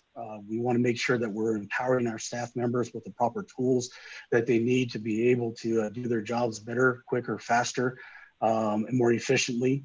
Part of this is to be able to enhance our partnerships with every department itself.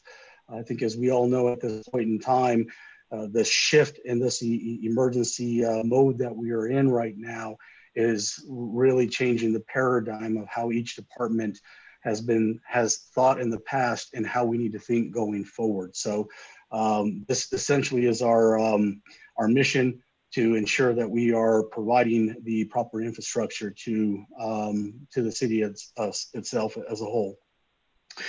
With regard to the IT infrastructure itself, salary and benefits, there was a change here.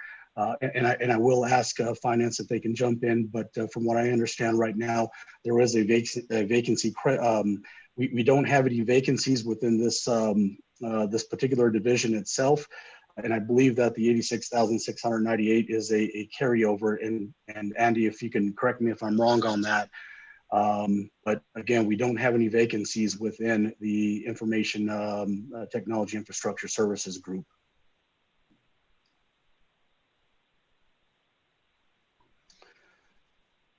Moving on to the, sorry, Andy, go ahead. You are correct, sir. Okay, thank you. Moving on to the contractual and utilities itself. We did take a hit within this particular area here, and there are 2 major areas that we are looking at and continuing to reduce our overall cost throughout the enterprise itself. Number one is network charges for our mobile phones. We currently stand at 828 devices, mobile devices. We do have 40 FirstNet mobile devices in providing our public safety from PD to fire. In the past, over the last 6 months, we have disabled 300 plus lines that we continue to watch on a current basis. We do receive monthly reports on that, and so we do keep a very, very sharp eye on those things. Within the last 6 months itself, we've had a overall savings of $11,600 a month just in our mobile devices itself. Again, this is a partnership that we have with departments.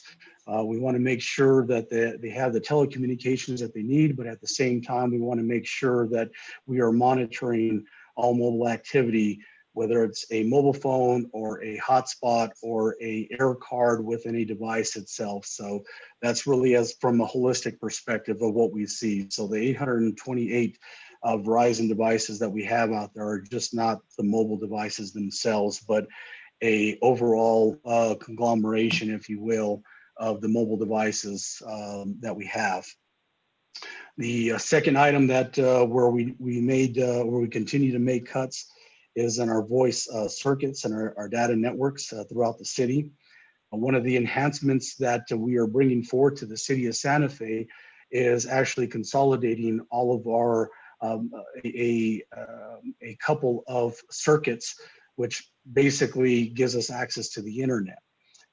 Here in the next 3 to 5 months, we are going to be implementing something what we call Geomax, which is a bandwidth enhancement to what we have today.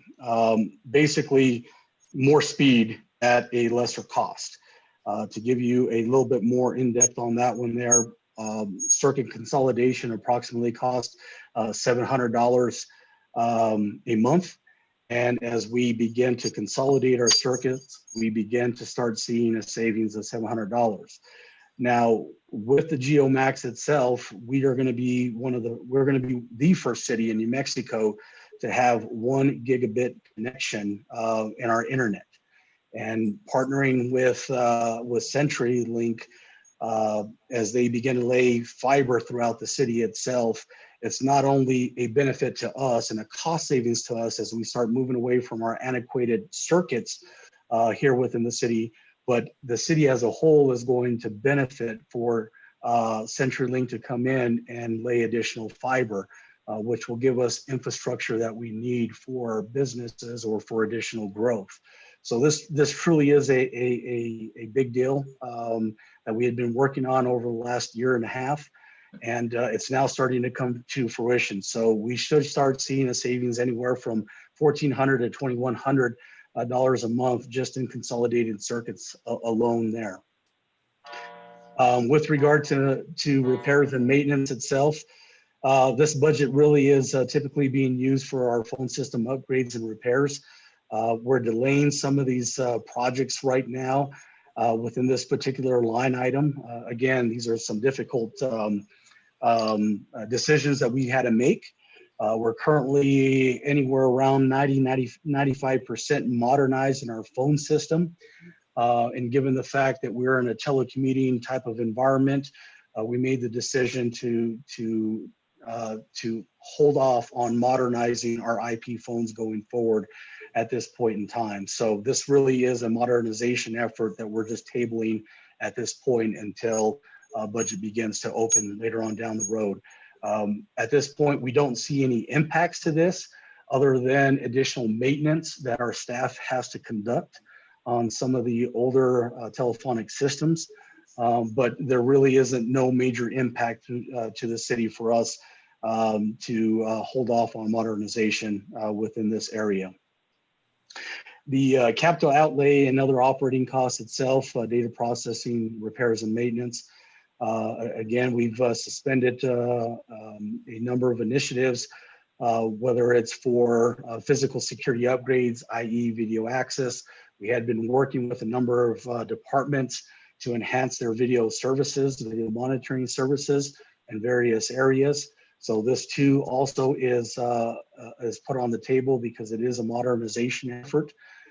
So we're going to continue as we are today and not adding any additional feature sets out there to the different departments that we had been working with, i.e. Parks and Recreation, number one. The other portion of that is the end user hardware purchases. Over the last 3 months, we made a significant investment in ensuring that telecommuting was going to be possible for staff members who are going to be telecommuting or who will continue to telecommute. So our investment did lead us to be able to purchase a number of mobile devices, i.e. laptops. Of course, with the current operating systems, current security feature sets, we do not see any more modernization happening with our workstations throughout the enterprise itself. And so again, we made a decision to be able to put aside any sort of modernizing any workstations that we have currently within the city itself, given the fact that a number of staff members are telecommuting. However, we are still monitoring the refresh rate of these systems, which again, the city has typically has struggled with in the past.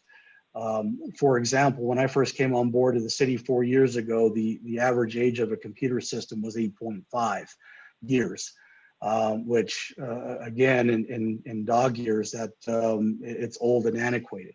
So we've been able to do a lot of modernization over the last 2 years to be able to give staff what they need to be able to do their jobs more efficiently. So we did make a conscious effort to put aside the modernization efforts of workstations that we have internally. The last item that I have for this particular one here is the capital and inventory exempt budgets. Again, IT constantly manages risk on a daily basis. This includes network and data storage and security weaknesses. We're delaying some of the upgrades for a short period of time. However, there are some of these areas that we just cannot delay past FY21. And so again, we're making some mitigated risk decisions here to ensure that we have what we need from a network perspective, we have what we need from a data storage perspective, and of course, we're always working on our foundations for security from a security perspective as well. So this is what we have right now for our infrastructure, and again, this is our main department here of, and I use this as a lack of a better term, our gazentas and our gazautas for communication, meaning this department truly is our internet hub. Okay. And I stand for questions. Yeah, questions.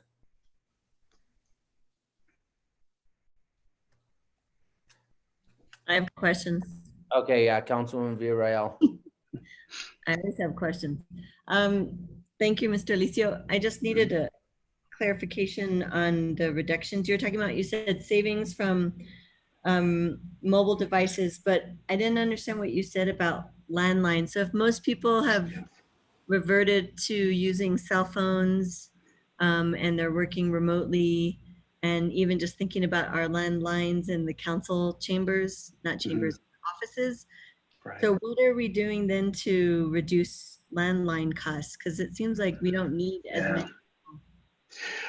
Mr. Chair, Councilor Villarreal, that's a really good question. And really what it all comes down to is our internet backbone. So when you pick up a phone, it's basically IP telephony. So it's the internet of what you're looking at. The enhancements that we're putting off right now are the newer phones to work better with our core infrastructure. So it's not like we are going to save on long distance or anything of that nature. It is a flat internet cost that we work with CenturyLink on.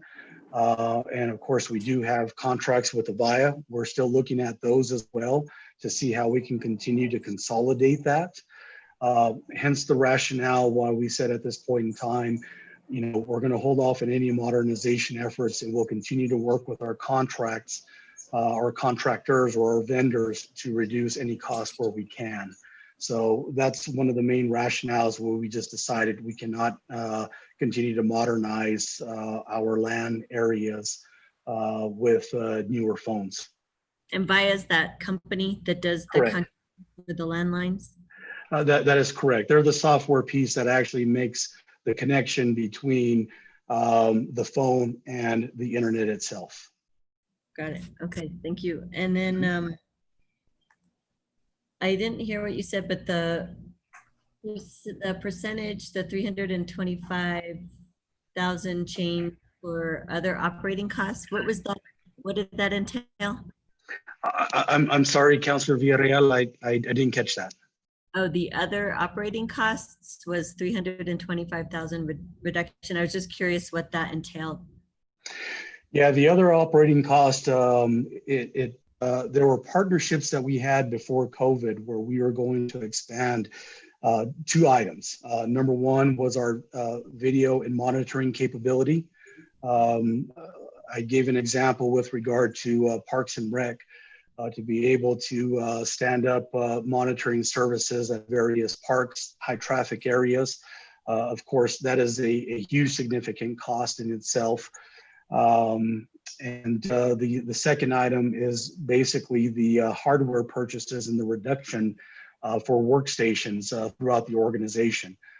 Again, we had approximately 150 laptops that we bought, configured, and deployed within a very, very short time frame, over a month time frame, to ensure business continuity was achieved, throughout the city for telecommunicating. And again, it was part of our conscious effort not to do any sort of modernization to current workstations that may be 5 or 6 years old. Got it. Okay. And those are big costs. Okay, thank you. And then capital outlay was video access, or what were the capital outlay? Yeah, the capital outlay, part of that was the video monitoring accesses. So again, before COVID had hit, we had worked with the GCCC and essentially enhancing all of their monitoring capabilities. So that was one of the big pluses that we had in working with GCCC. We know that they struggled in the past on not having a video insight to the parking lots or even internal to the building itself. We were able to deploy over 41 modernized camera systems that our public safety personnel can review it or can view it in real time. So there are some major enhancements that we did with the GCCC itself. And so we are looking at moving forward with other areas within the Parks and Rec area to enhance these capabilities. So again, these were also big costs itself that the modernization efforts that we put on the table, or put off the table, I should say. Thank you. That's all I have, Mr. Chair. Yeah. Thank you. Councilwoman Romero Worth, did you have any questions? Can you go back to and I can't remember what you called it, but the project with CenturyLink and can you help me? Okay, Mr. Chair, Councilor Romero Worth, so this is what we call the IP telephony project itself. And so IP telephony basically is picking up a phone and speaking over the internet is what it is. And so CenturyLink, which is our essential backbone for the internet, is our major partner that we've had within the city for a number of years. And the Avaya system basically is the application that allows an individual to pick up the phone to talk over the internet. Hence, it's the IP telephony or IP connectivity itself. So CenturyLink, when we partner with them, it's not necessarily a cost that we are incurring for the IP telephony itself. It basically is, this is what we're charging you for internet service. They don't necessarily care whether we surf on the internet or call on the internet. It's basically a fee of saying, we're going to give you these circuits with this capability to be able to communicate. The Avaya, as I had explained to Councilor Villarreal, is essentially that application. And her question is a very good question. If we're telecommuting, then why do we need the number of phones? And again, we made a determination that we don't need to enhance our phones at this point in time, and that we're currently working with different vendors to reduce any costs that we may have. And part of that in that reduction is working with our application, which in this case is Avaya, to be able to reduce those costs. So, and the IP telephony benefits the city users or the city as a whole, the people in the city to make those calls? Yeah, Mr. Chair, Councilor Romero, that's a really good question. It really is internal. It doesn't have anything to do with external. I believe what you're referring to was the statement that I made with regard to the Geomax contract, which basically is the partnership of CenturyLink coming into the city itself, working with the city of Santa Fe to consolidate our circuits, and again, saving anywhere from $1,400 to $2,100 a month in consolidation of circuits. But at the same time, what that means from a modernization effort, fiber-wise, is that CenturyLink will be laying more fiber throughout the city itself. And so that's all part of our cost reduction, because right now our current circuits, they're old. And so we're paying, again, $700 a month for older circuits. And so the benefit is if we go to newer circuits and consolidate those circuits, we're getting faster speeds at a cheaper price because of the supply and demand for internet service today. We were able to coordinate or to partner with CenturyLink to reduce those costs overall. So this really is a huge win for the city to be able to expand our bandwidth capabilities. And given the fact that we are going more and more towards e-government, we are seeing more and more people use our internet services through and through, i.e. people sending documents that are 1 gig in nature. Our network can handle it now.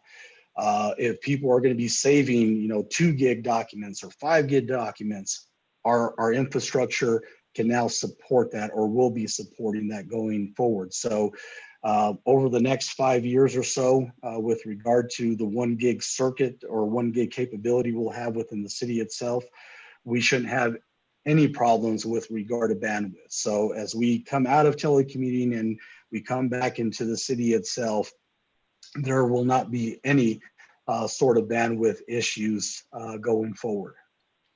That there is today. Internally. Internal, that is correct.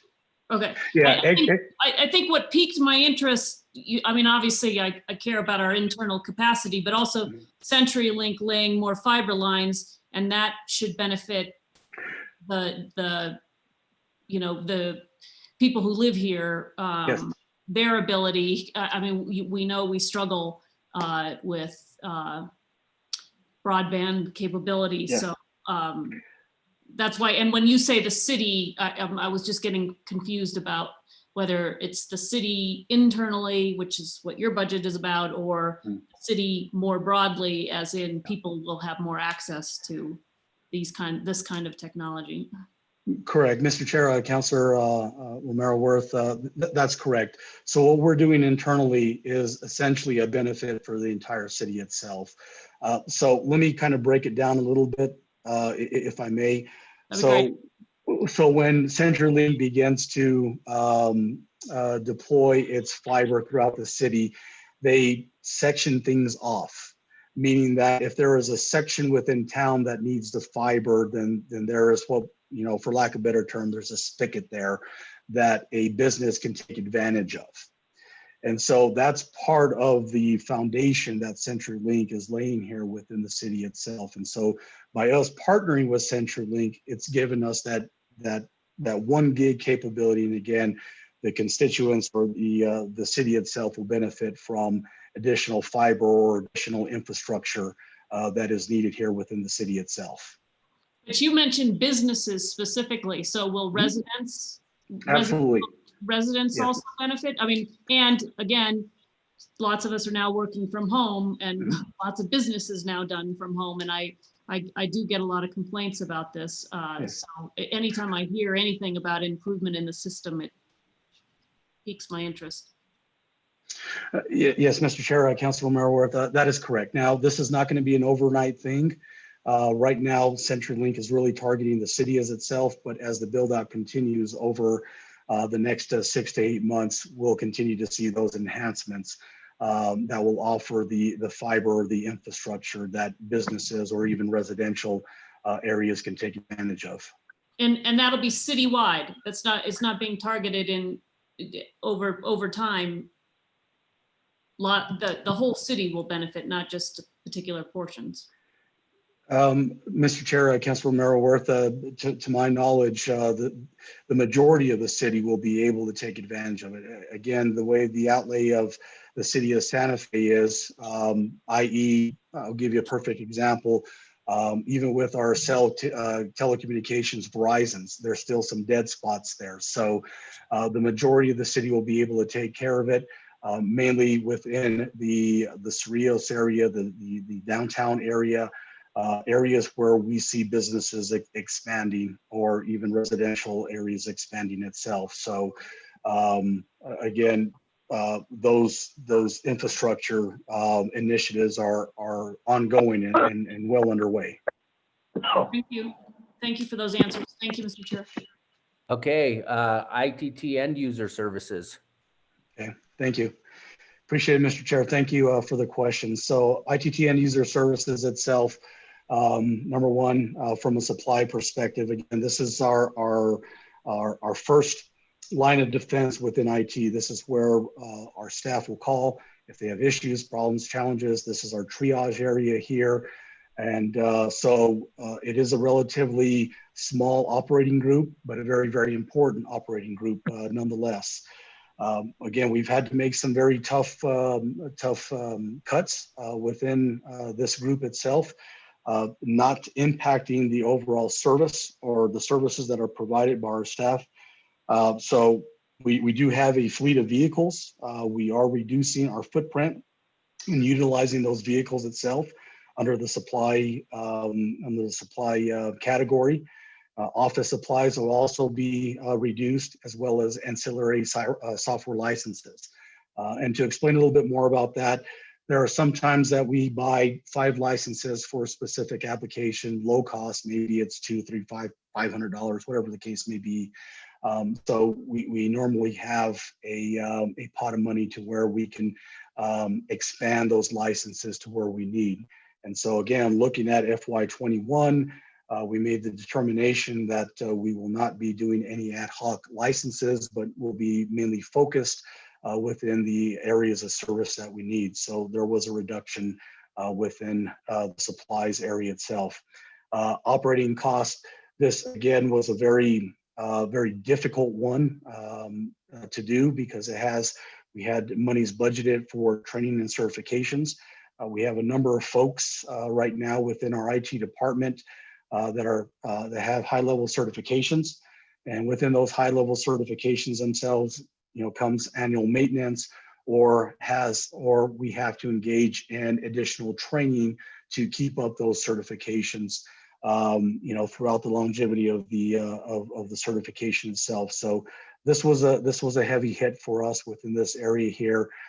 Again, because technology continues to evolve, it is very, very important for us to train our staff and to educate our staff and to make sure that we can turn around and offer the best services to staff in general.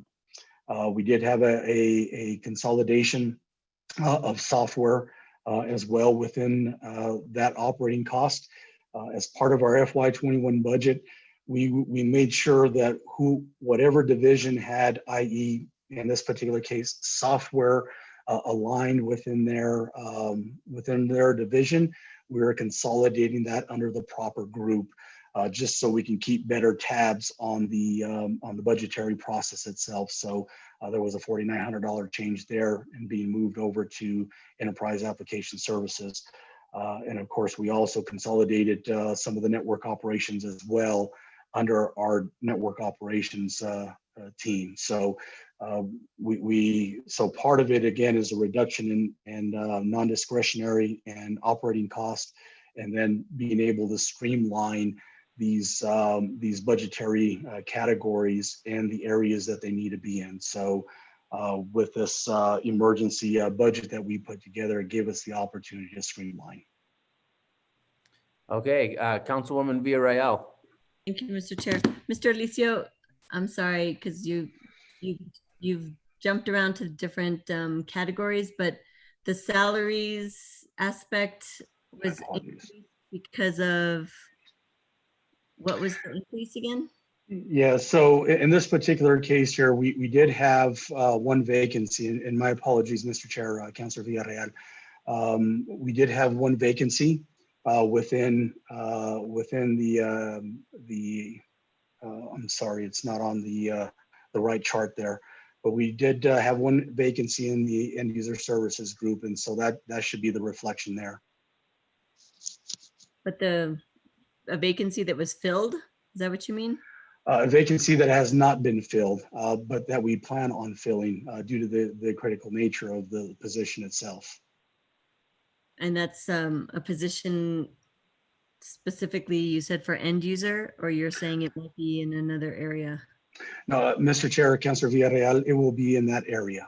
It will be under the end user services. If I may, to the host of the PowerPoint, can we go to slide 9, please? Yes, thank you. My apologies, Councilor Villarreal. That's okay.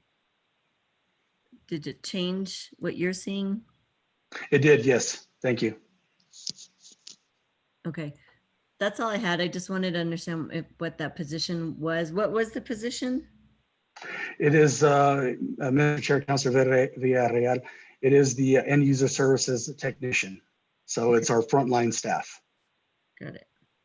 And if I may add to that, even though that we have seen a reduction throughout the city with regard to operations, if you will, we have not slowed down within the IT department. We are actually receiving more phone calls due to telecommuting. We are seeing more activity with regard to maintenance of systems itself. So we have not seen a slowdown at all. And this position is a welcome position for us to fill. Yeah, I hear you. And I also feel like all the other departments have not seen a slowdown either. That is correct, Councilor. Thank you. That's all I have. Okay, other questions from the committee on end user services? Okay, let's go to enterprise application services.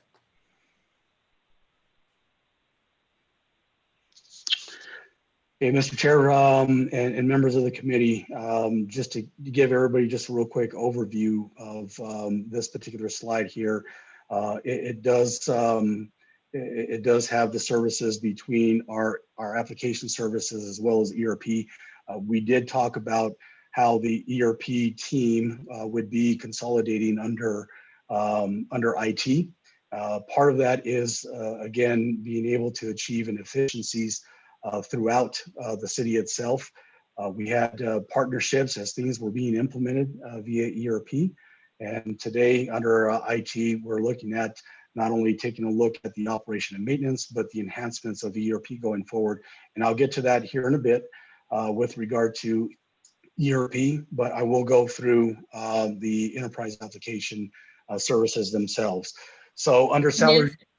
I'm sorry, Mr. Chairman, councilors, if I may. This is slightly different than the PowerPoint you had earlier. We inserted the ERP program. It's a CIP special projects. That's the only other difference between the earlier version of the PowerPoint. Okay, thank you for that clarification. Yeah. Thank you, Alexis. I appreciate that.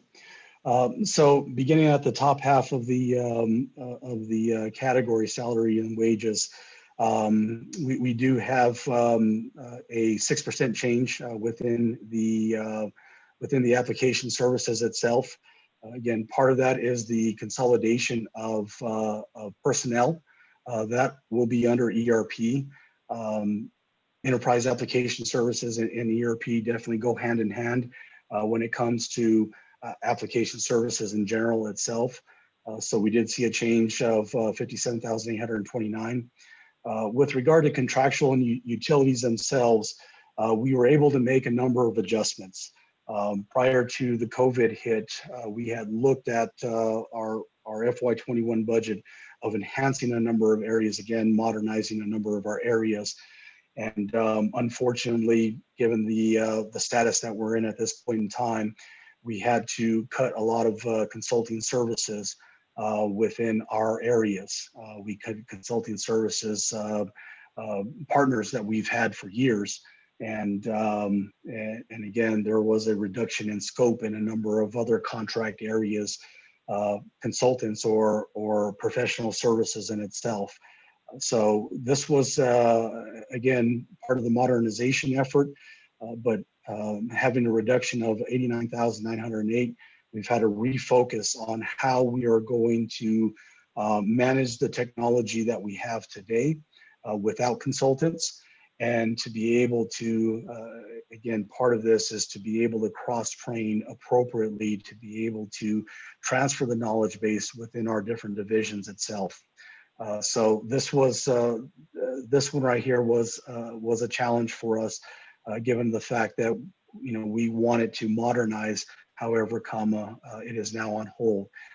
Again, as I had explained, anytime that we deal with new technology, there always is a learning curve that comes along with it. And those consultants have helped us on multiple occasions over the last few years in our modernization efforts. So that was tabled until a better budget comes along in the future. The second item, the supplies itself, we were able to make a number of cuts. One of our efforts that we have right now within the enterprise application services is to reduce the number of applications that we have through the enterprise itself. So in looking at everything that we have on the table at this point in time, we were able to eliminate just right off the bat within the last 3 months, a total of 26 applications.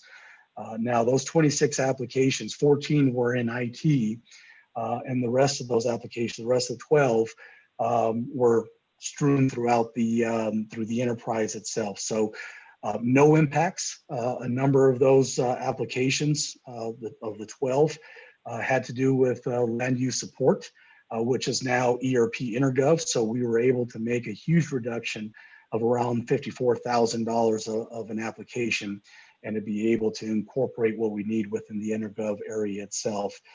So we really focused on the software that we have out there. The other strategy that we had is making sure that the software that we have can support the different departments that are out there and their needs.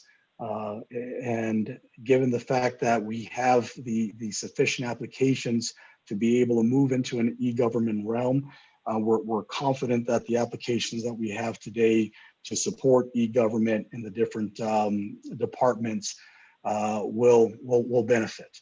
So again, we continue to work with our vendors. We continue to consolidate. I don't see this stopping over the next year.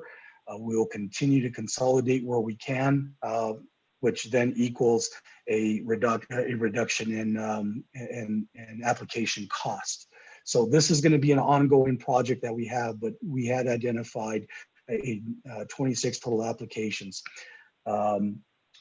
Other items that we have under supplies itself, of course, office supplies, what we've already talked about. We're telecommuting 90% plus. Right now, we can deal with without office supplies. We have our mobile devices, we have our laptops to be able to do our business as appropriate. We are moving away right now from hardware,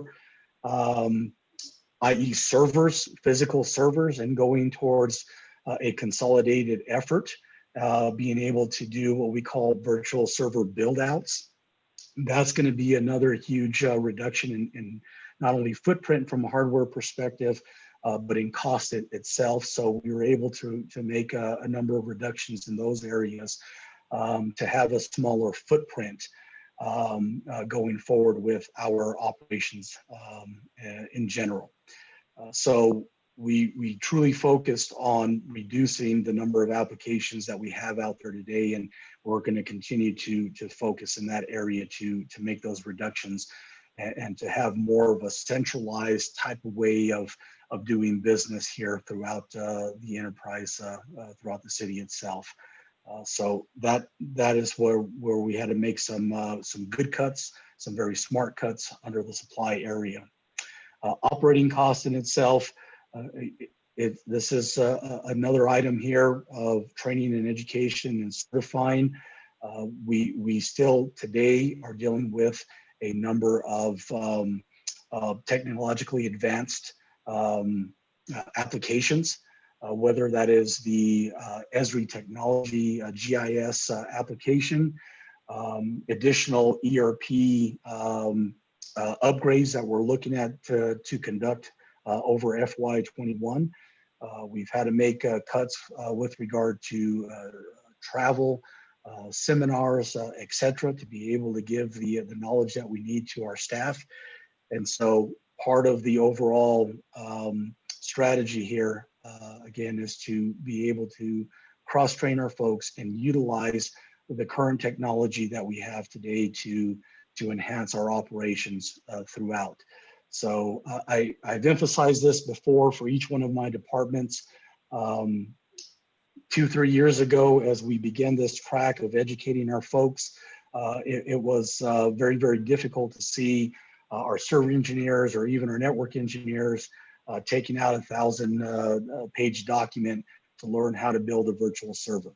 And that's really no way to enhance a knowledge base. It's a supplement, but it is imperative that our staff continues to stay above the curve when it comes to supporting these advanced type of applications. And the reason I say that is that when we bring in an application, and as a perfect example, Office 365, it has so many capabilities built in. It's not just a word processor. It's not just an email application.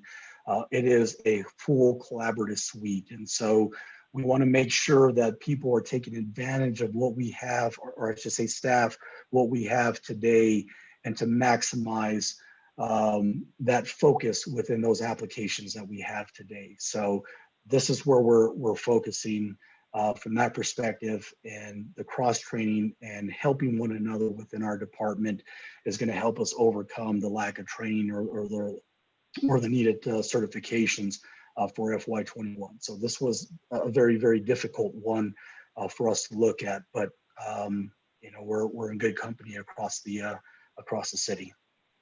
So that's the application services. Before I move on to ERP itself, do we have any questions with regard to the applications? Councilwoman Villarreal. I think I was waiting for ERP, so let's move on. I mean, I'm ready to move on to that. Okay. Yeah, I don't see any other hands up for related to the application. So yeah, let's move on to ERP. So thank you, Mr. Chair. Thank you, councilors. I appreciate that. We'll move on to ERP. And before I get into the numbers, I do want to provide an overview of our consolidated effort with regard to ERP itself. We did start this track a number of years ago. There of course had been some challenges that we had over the last couple of years. And I will say, and I will say this, there are 3 areas right now that we are focusing on with regard to ERP as we consolidate. The number one area that we're focusing on is of course the implementation of ERP. We are now 1 year in to ERP, and there has been a lot of lessons learned with regard to that. And part of these lessons learned, part of the challenges that we've had, of course, is the pain of moving from a 20-year-old system to a more advanced, even though it's a few versions behind, a more advanced type of technology. This is not a type of technology to where you just say, let me take this table where this information is at and move it to this table in the newer technology. This is where we actually looked at it and said to ourselves, This is very advanced in nature here of what we're bringing in. Hence the challenges that we've had with the implementation of ERP. Part of that is also training. When you bring in a new technology, there is that massive learning curve. And of course, part of that training is when you're bringing in or porting in information from an older type of technology, it just doesn't happen overnight. There is a learning curve as you start to implement these this transition, if you will, of information to one system to the other. It's not a one-for-one. It is a constant monitoring of being able to move information from one side to the other and to say, okay, were we able to make the connection, and how did that connection look? So training was very, very essential. And not only that, but knowing the technology of the older technology, which had been, essentially built for our environment. And what I mean built for our environment is that there were some very significant changes over time that were very unique in nature to be able to address financial, budgetary challenges, human resource data that is contained in our older system, and of course our land use system as well. So there was a significant training issue when it came to porting over information from one system to the other. And just a real quick anecdote on that, just to kind of put this into perspective, and I don't mean to go off on a tangent, but this will definitely help kind of put things into perspective. ERP, the 3 areas you said: implementation. Can you tell us the other 2? Yeah, implementation, Councilor Villarreal, implementation and training, as well as the technical piece of things. So there's 3 things that from an ERP that we're looking at this point in time. And so to kind of give a little bit of context to that, and again, it's an analogy that I'm making here to better understand what we've dealt with within the city itself.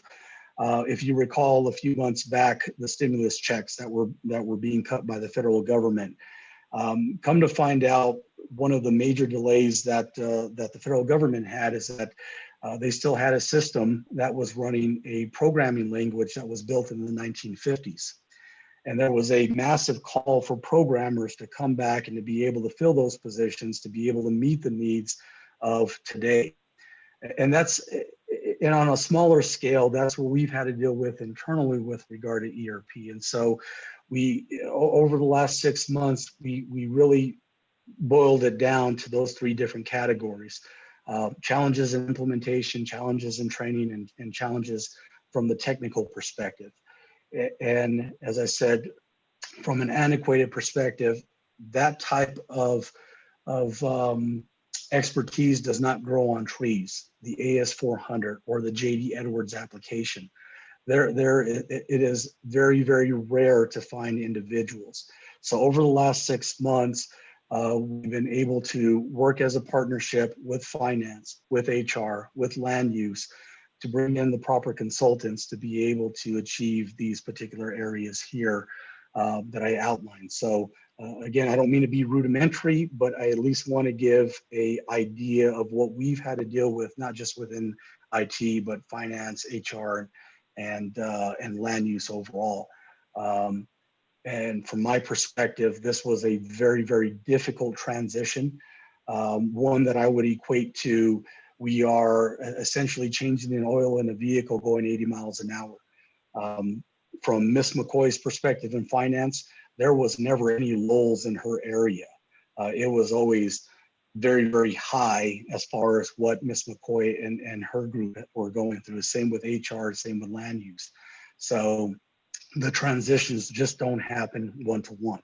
So that kind of gives a context of ERP and what we're trying to do right now to streamline the services going across the board, and being able to bring ERP staff in. We're looking at being able to gain greater efficiencies with protocol, being able to, again, cross-train where we need to, have a primary, secondary role within this area.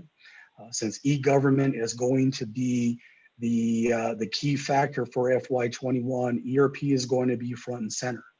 And I wanted to make sure that as resources were coming over to IT, that we were going to be able to focus and concentrate on consolidating ERP under IT to enhance our efficiencies going forward. So what we did prior, again, being able to understand what those lessons learned and to know and to understand that consolidation was the best approach for us going forward, hence the reason ERP coming under IT. Okay, questions from the committee, Councilwoman Villarreal. I just wanted to understand from the financial perspective, I don't know if they all fall under CIP special projects or the 5 positions you're talking about for ERP, where are they located? I know they're under ITT, but where will be their emphasis if there's 5? Mr. Chair, Councilor Villarreal, the emphasis is going to be under the salary, wages, and benefits. So the 711,000 and 951. And that's new funding? Because I thought all the other ones were funded in prior years, or at least in fiscal year 20 and 19. I guess it's not showing up here. I don't understand why it's like a new allocation. It says salaries 711,000 and there's no other historical numbers. Ms. McCoy, can you answer that for us? Mr. Chairman, I'm going to ask Andy Hopkins to weigh in.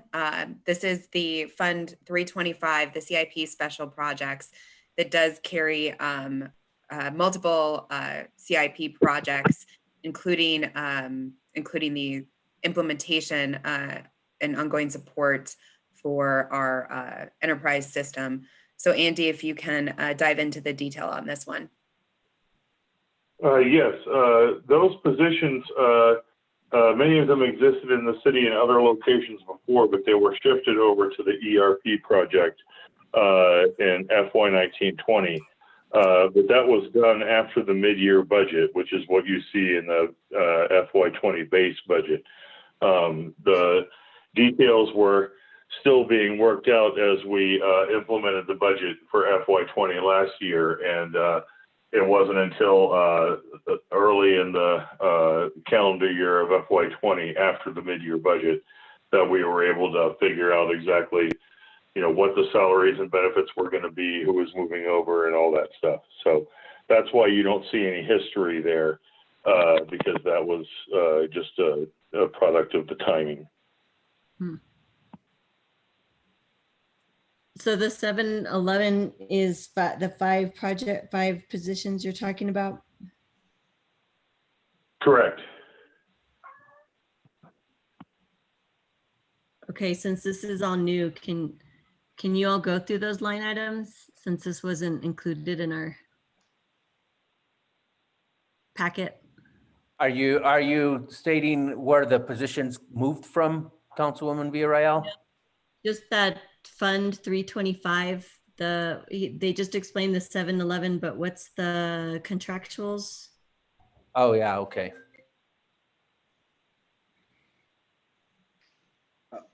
I apologize, Councilor Villarreal. Was that question for me or Mr. Hopkins? I don't know. Depends on who. Okay, all right. I'll go ahead and take that, Councilor Villarreal. Andy, if you can supplement if I do misspeak. Mr. Chair, Councilor Villarreal, with regard to the contractuals and utilities, again, with our focus on e-government, we're looking at not only being able to handle the maintenance and operations with an ERP that we have itself, but to move to newer versions within ERP. And so part of that newer version is that we do have to rely on our vendor to assist us with regard to the consulting or the contractuals and the utilities itself. And so we are looking at not only relying on Tyler to continue to assist us with this upgrade, we are looking at also bringing in a consultant to help bridge the gap between older system and the newer system itself. So part of the consulting that we're looking at right now is we're looking at $100,000 for a consultant to be able to assist us with this. We do have some monies, $25,000 that is dedicated for Tyler to assist us and bringing in the necessary custom build forms that we would need within finance itself. We are also looking at Tyler Consulting Services, which would be around $50,000 approximate for any billable work that we may have with them. And of course, any sort of contingencies that we may run into going forward. So this is what we are looking at this point in time for the contractual and the utilities to be able to assist us with this upgrade. You just said two small amounts and the total amount is $914,000.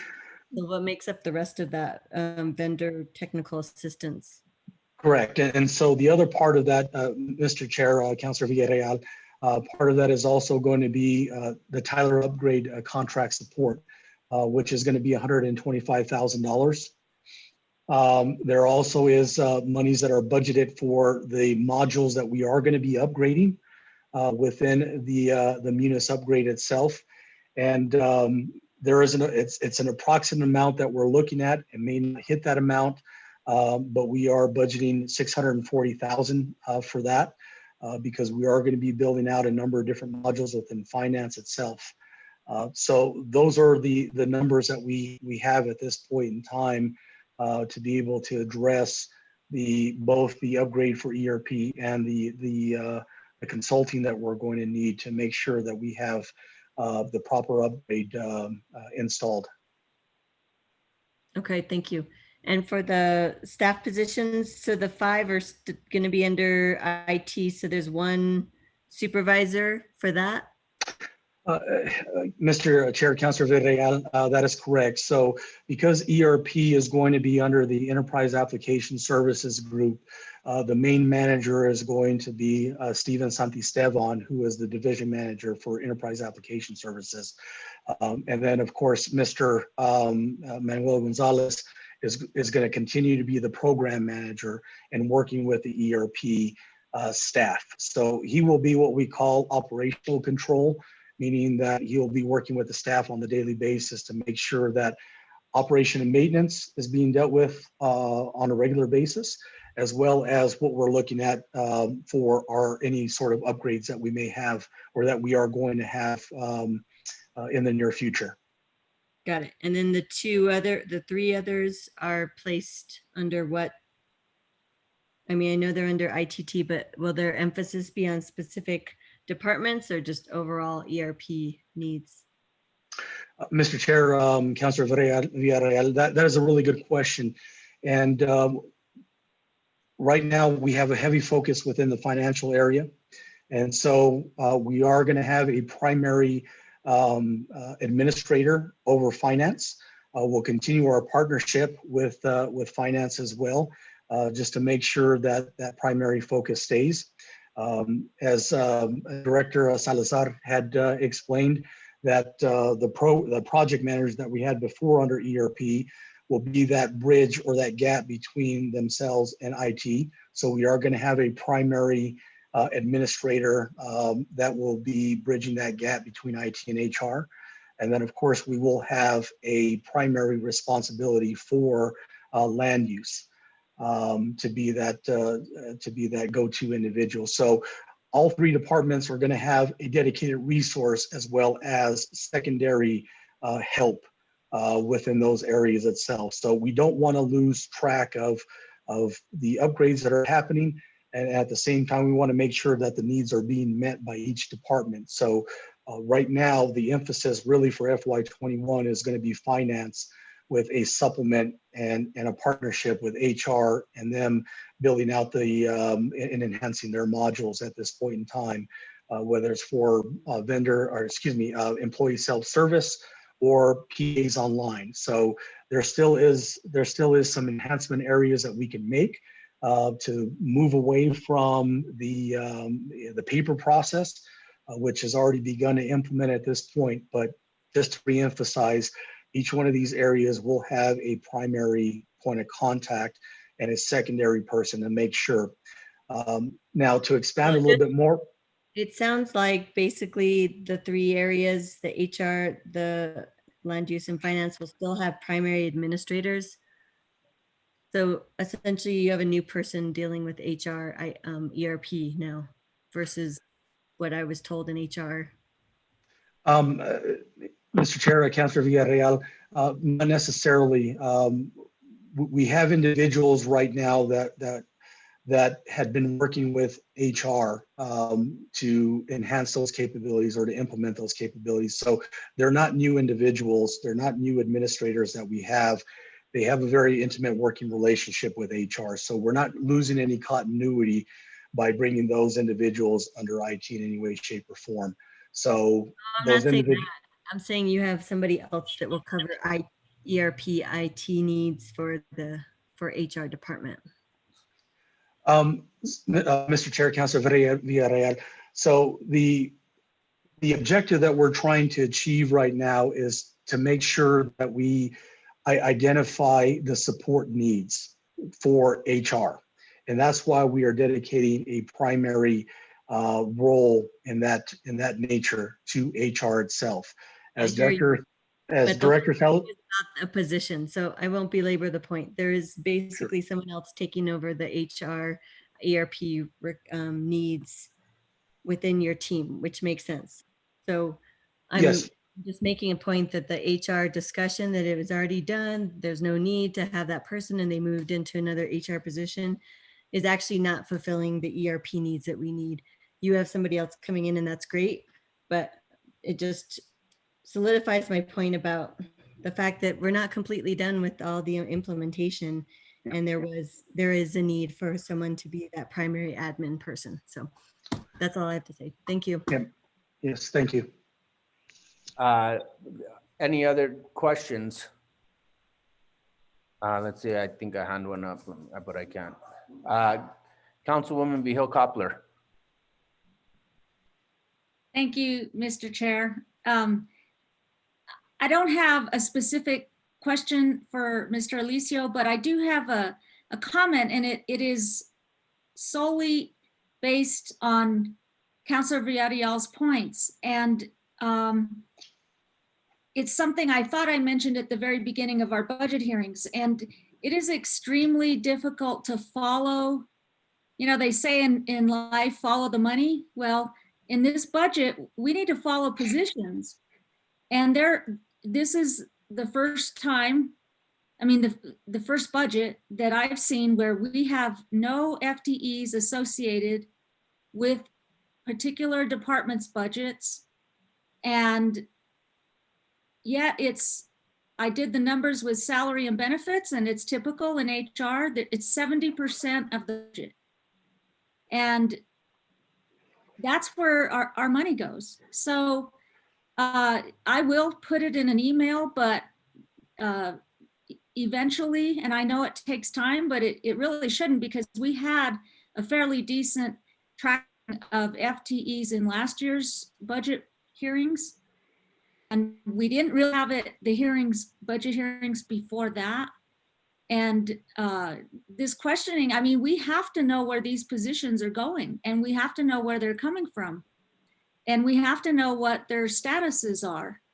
And a lot of these questions, I think, are very, very good questions, but I think they're also a result of not having this type of information. I have never participated in a budget hearing where there was no employee counts. And I'm not sure why this is happening right now in these budget hearings. I think it's wrong.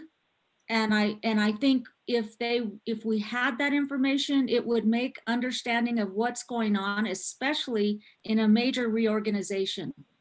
And what it leads me to believe, and I'm not being accusatory, but is that maybe we're not supposed to know. And I can't believe that that's true, but before these budget hearings are over, it's going to be my particular want and my particular need to see where are these positions? What were they and what are they becoming? We've talked a lot in these budget hearings, especially like just tourism. We split up Parks and Rec. We really don't know where these positions are and where they're coming from. And it's very important, especially because this is 70% of the budget. Mr. Thank you. Chair, Counselor, we would be happy to provide the committee and all of council with that information. Well, and I would like it by department as we are presenting, as these departments are presented. And especially, and also with titles, and I'm assuming you've also researched what the pay ranges are and such. So I think that's especially what I'm interested in, to have this all make sense. We have to know what this reorganization is really doing. Thank you, Mr. Chair. Okay, thank you. Any other questions? Is there a motion regarding the IT budget?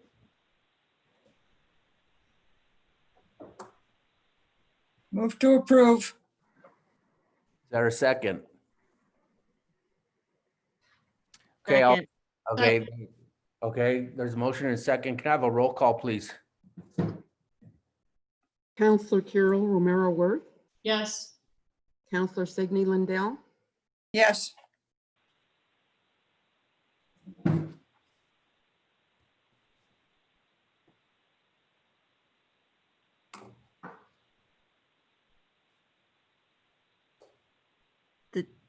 Did we lose somebody? We're in the middle of a roll call. Did we lose our?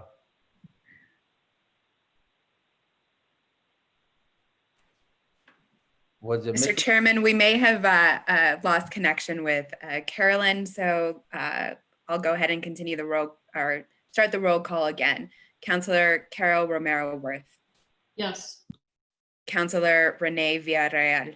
Yes. Counselor Jamie Casowitz Sanchez. Yes. Counselor Ramon Tiger Abeta. Yes. Counselor Signe Lindell. Yes. Thank you. Okay, then let's move on to the finance department. Ms. McCoy. Thank you. One of our budget staff, Lawrence, is sharing the PowerPoint presentations throughout this week, so I wanted to thank him, as well as all of our staff that has been hard at work in this multi-month budget process. We're going to go through each of the divisions, really focusing in on the changes, and then we'll stand for questions. So in FY... The same one, the same document, or is there a new one updated that we need to be aware of? Mr. Chairman, Counselor, I'll defer that question to our budget staff. Mary, can I interrupt for a moment? This is Carolyn. Yes, Carolyn. Sorry, my connection was lost, so I missed the roll call from Counselor Renee Villarreal. We just finished up, Mary. Mr. Chairman, Councilors, there were some minor changes. We had another issue in the headers. I'm happy to send you the updated version right now. Headers are fine. I just want to make sure that no number changes happened. And Mr. There was headers and a couple of numbers changed in the historical data, but not in the recommended budget or the immediate prior year. Mr. Chair, Alexis will highlight which of those prior years changed and for what reason. She'll in her email to you. So, and Carolyn, I just wanted to note that I have documented the vote for the ITT budget for our record. So moving on, the accounting, well, the entire finance department budget decreased by 6.9 million or 23% from FY20 budgeted levels. The general fund specifically decreased by 1 million or 19% from FY20 budgeted levels. If we move on to the first department, we do, which is accounting. The accounting division budget for FY21 totals 1.3 million, which is a 25% decrease from FY20. All categories in this division saw a decrease. And the largest decrease was a 33% for salaries and benefits. This department has 8 positions in total that are funded. We are going to be freezing 2 vacant accounts payable positions. Moving on, we are reducing our contracts by 27,000. We're removing a contract for software, caseware that was tied to our legacy E1 system, and we will not be using that given that we've transitioned to the new ERP system. And we've also reduced funding for temp services. Moving on, the other categories and repairs and supplies has also been reduced, and the other operating costs have also been reduced. And these are for things like office supplies, repairs and maintenance that we may have had with our area, the building, printing and publishing, or dues. So with Okay. that, I will stand for questions on this division. Councilwoman Villarreal. Just a quick question for each department, sorry, division. Can you tell us how many staff people are when you go through each of the sections or divisions? Sure. Okay, and in this case, Ms. McCoy, you said there were 10 positions, I believe, 8, 2 are going to be frozen and 8 will be filled. Mr. Chair, that is correct. Okay. Other questions regarding accounting?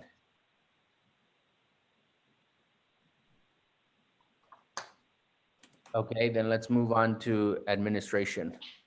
Mr. Chair, councilors, the admin division budget totals a little under 900,000. This is a 51% decrease from FY20 levels. The largest decrease is in salaries and benefits. A few positions were moved for the IT consolidation. We will provide that documentation for you. And there are 3 positions in this division to provide the information that Councilor Villarreal asked. It is the administrative manager as well as the finance director and the assistant finance director. We have decided for FY21 to leave the assistant finance director position vacant. Contracts increased by 76,000. This is primarily to focus on training, training for grant writing and grant management, and also any type of special audits that we might see in the need for in the upcoming year. We will also, as Director Elicio mentioned in the previous presentation, be continuing with the upgrade and building out modules of our financial system, in which we will need to make changes with the upgrade, particularly building out our chart of accounts, making any revisions to continue the streamlining process of our chart of accounts. Supplies increased by 3,500. We are centralizing the supplies in the administrative division from all of our multiple other divisions to maintain a greater ability to pace the level that we're spending on our reduced funding on supplies over the course of the next fiscal year. Let's see, insurance increased by 96,000. This is due to an increase in the general liability for the city that is assessed out to all departments. Other operating costs decreased by 717,000. That is primarily a decrease in services to other departments, those assessments that are charged out to each department. There's also a decrease here in travel and conference registration. We're going to be focusing our contracts more specifically on opportunities for us to have online training via Zoom, so to continue the training that we have provided for staff in the past. Let's see, and our capital outlay decreased in this area by 23,000. That's for furniture. Very similar to Nancy Jimenez yesterday that explained we have ordered furniture in the past, so that was a one-time cost. We won't need it in the future. I stand for questions. Okay, questions regarding the administration budget? Mr. Chair. Yes, Councilwoman Romero Worth. So just going back to the contractuals and utilities, recommended FY21 130,000, and that's all going for audits? A portion of it will, a portion will go for training, to continue training for our staff. continued new training on grants management and grant writing. We do understand that as the city is seeing our tax revenue base eroded through decreased economic activity, that we have an opportunity to increase our grant writing and apply for additional grants from the federal government or private grants. So and further down in the presentation, I will review with you the creation of a centralized grants management function within the finance department and the purpose of that division. So, and I guess the thing I'm more interested in is the audits and the audit committee, which is no longer meeting under this situation we're in with the public health crisis. And they had, I think, a number of audits that they were working with you on. Just curious, where is that work? Is it all completed? And this would fund new rounds of audits or continue them, or where are we in all of that? Mr. Chair, Councilor, REDW was the selected internal auditor for FY20. They have completed their FY20 audit and are waiting to present to the audit committee when we resume the meetings. I think we all realize at this point that when we resume, we're going to be resuming via an electronic forum via Zoom. So that will likely happen in the next few months. And this is specifically for any reconciliation or any additional areas that we would want to look into outside of the internal audit. There's still areas for improvement as we go forward, and we wanted to reserve about $20,000 to be able to look into any issues that arose throughout the fiscal year. So that work is continuing then, because the internal audit you speak of is the one we do every year, right? Mr. Chairman, Councilor, yes, that is correct. And that funding is actually in the general government department. That is a specific set aside for the internal audit to be handled by a third party, as we no longer have an internal audit that is a staff person at the city. Okay, so this money for audits is going to help us to continue to get our house in order after the McCard report, correct? Mr. Chair, Councilor, yes, that is correct. Okay, so we're continuing that work. Yes. Great, thank you. Thank you, Mr. Chair. Okay, other questions regarding the administration? Okay, so let's go to budget. Mr. Chair, Councilors, the FY21 budget division budget totals $13 million. It's a 27% decrease levels. The 1% in salaries and benefits. Right now, there are 3 filled positions, the budget officer and 2 budget analysts. We will be freezing 1 vacant budget analyst position for the remainder of FY21. That's, in a very small department in a year where there is a lot of budget activity, where we've just had a 6-month budget process. It really is a big hit to take. And that's about a 25% vacancy that this department will have by leaving just that 1%, that 1 position vacant. So as we move forward into the other categories, we can see that we've moved $50,000 in software funding from supplies into contracts. So the software was OpenGov that we are no longer utilizing, and the contract we will use in the fiscal year 21 will be to assist with the build out of the new budget module system. Currently, the budgets that are presented for you are built out in Excel by the budget division and then shared with our department staff, and then uploaded into Munis. So by building out the budget module in Munis, the reports that you have in front of you will be automatically generated from our Munis system. Right now, our staff has to build a budget upload, a table to then take all of the budget information from Excel and Access and upload it into our Munis system. So by building out our budget in Munis, that process will be automated and much more seamless. So we're really looking forward to that for this year. Our supplies, again, are decreasing. They'll be purchased centrally out of the admin division. The other operating cost decreases are in dues and travel and centralization of training in the admin division. I'll stand for any questions on the general fund. Questions on the general fund?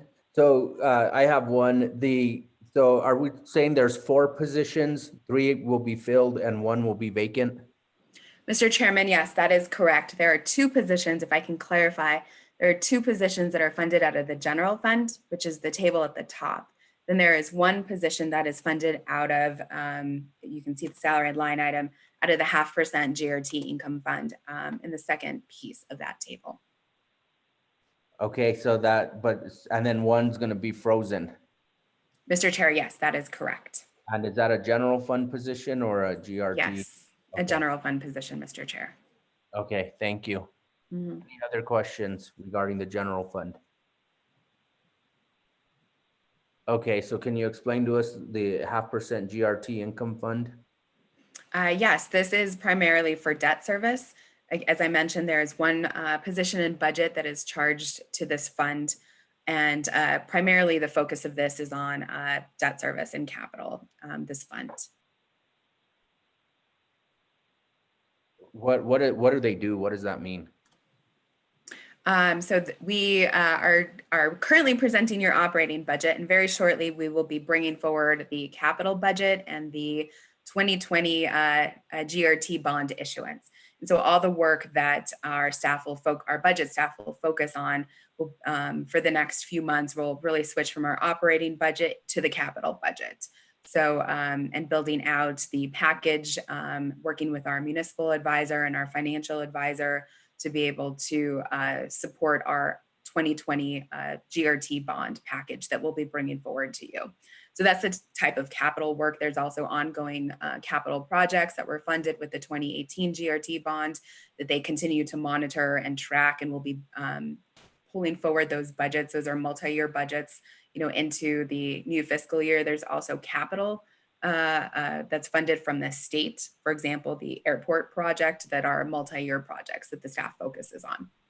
Okay, and because that's their primary function, we're able to pay for it through the 0.5% GRT. Mr. Chair, yes, that is correct. Okay, thank you. Any other questions regarding this GRT income fund? Councilwoman Sanchez. Thank you, Mr. Chair. And maybe I missed something. But Mary, could you help me understand when I'm looking at this first line of the chart, the FY20 base, 186, FY20 recommended 140, dollar change 326, and then a negative 175% change. I'm having a hard time with the math there and where the parentheses are. What am I missing? Yeah, Mr. Chair, I'm going to ask our budget officer, Alexis Lotero, to explain this. That was a function of a correction that was made. It's, if I was talking about accounting, I'd say it was an adjusting entry. There were some hiccups when we moved from E1 into Munis. And this is one of the areas where the contract counts came over incorrectly. So we had to do a negative entry to correct it. Okay, so it's really just an accounting piece. Yes, it is. It's an accounting function. All right, thank you very much. And I failed to mention the very large decrease, that $4.9 million decrease in the 0.5% GRT income fund. Those transfers out are primarily for 2 debt service funds. So there were some non-recurring transfers in the 0.5% GRT factored in FY20 that are not there in FY21 since they were one-time transfers. So that's why you see that significant swing of 4.9 million. Other questions regarding the budget? Okay, let's take a look at fleet. So the Fleet Management Division manages not all fleet operations across the city, but many fleet operations across the city. Their FY21 budget totals 1.4 million, which is about a 10% decrease from FY20. There is no vacancy credit taken in FY21, very similar to our other departments. There are 2 positions that are vacant in this division. And we're very, very proud and happy to say that this is the most fully staffed that we've ever been in the last 2 years, at least since I've been here in the fleet division. There are 11 filled positions. One of them is our fleet section manager, Daniel Garcia, who's with us today, and as well as our mechanic supervisor, and an administrative manager as well. So again, very happy that we're so fully staffed in that particular division. And how many positions total? 13 total, 11 which are filled, and 2 positions we will be leaving vacant for FY21. Thank you. Mm-hmm. So we do see decreases in all the categories here. There's a 6% decrease in salaries and benefits. Again, we're going to have no vacancy credit and 2 vacant positions. There's a $40,000 decrease in repairs and maintenance. This is in line with prior year actuals. There were some roof repairs and vehicle repairs, and that we're expecting to see a decrease in as we sell off some of our fleet that has been aging. I'm very proud of this division. They completed a fleet inventory for the entire city to be in line with our year-end close process. That was extremely laborsome process. They photographed all of the vehicles. They, recorded mileage, the VIN number, and had to work with departments all across the city to complete that. So it was very happy that they did that so successfully. $26,000 decrease in supplies. We expect our fuel costs to decrease as the price and the volume that we are consuming decreases. Again, the multi-year trend, as you can see in front of you, is a decrease in expenses and supplies. Also a decrease in insurance costs and other operating costs as well.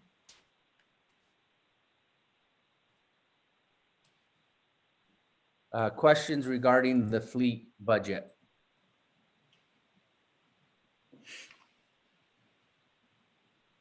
Okay, grants management.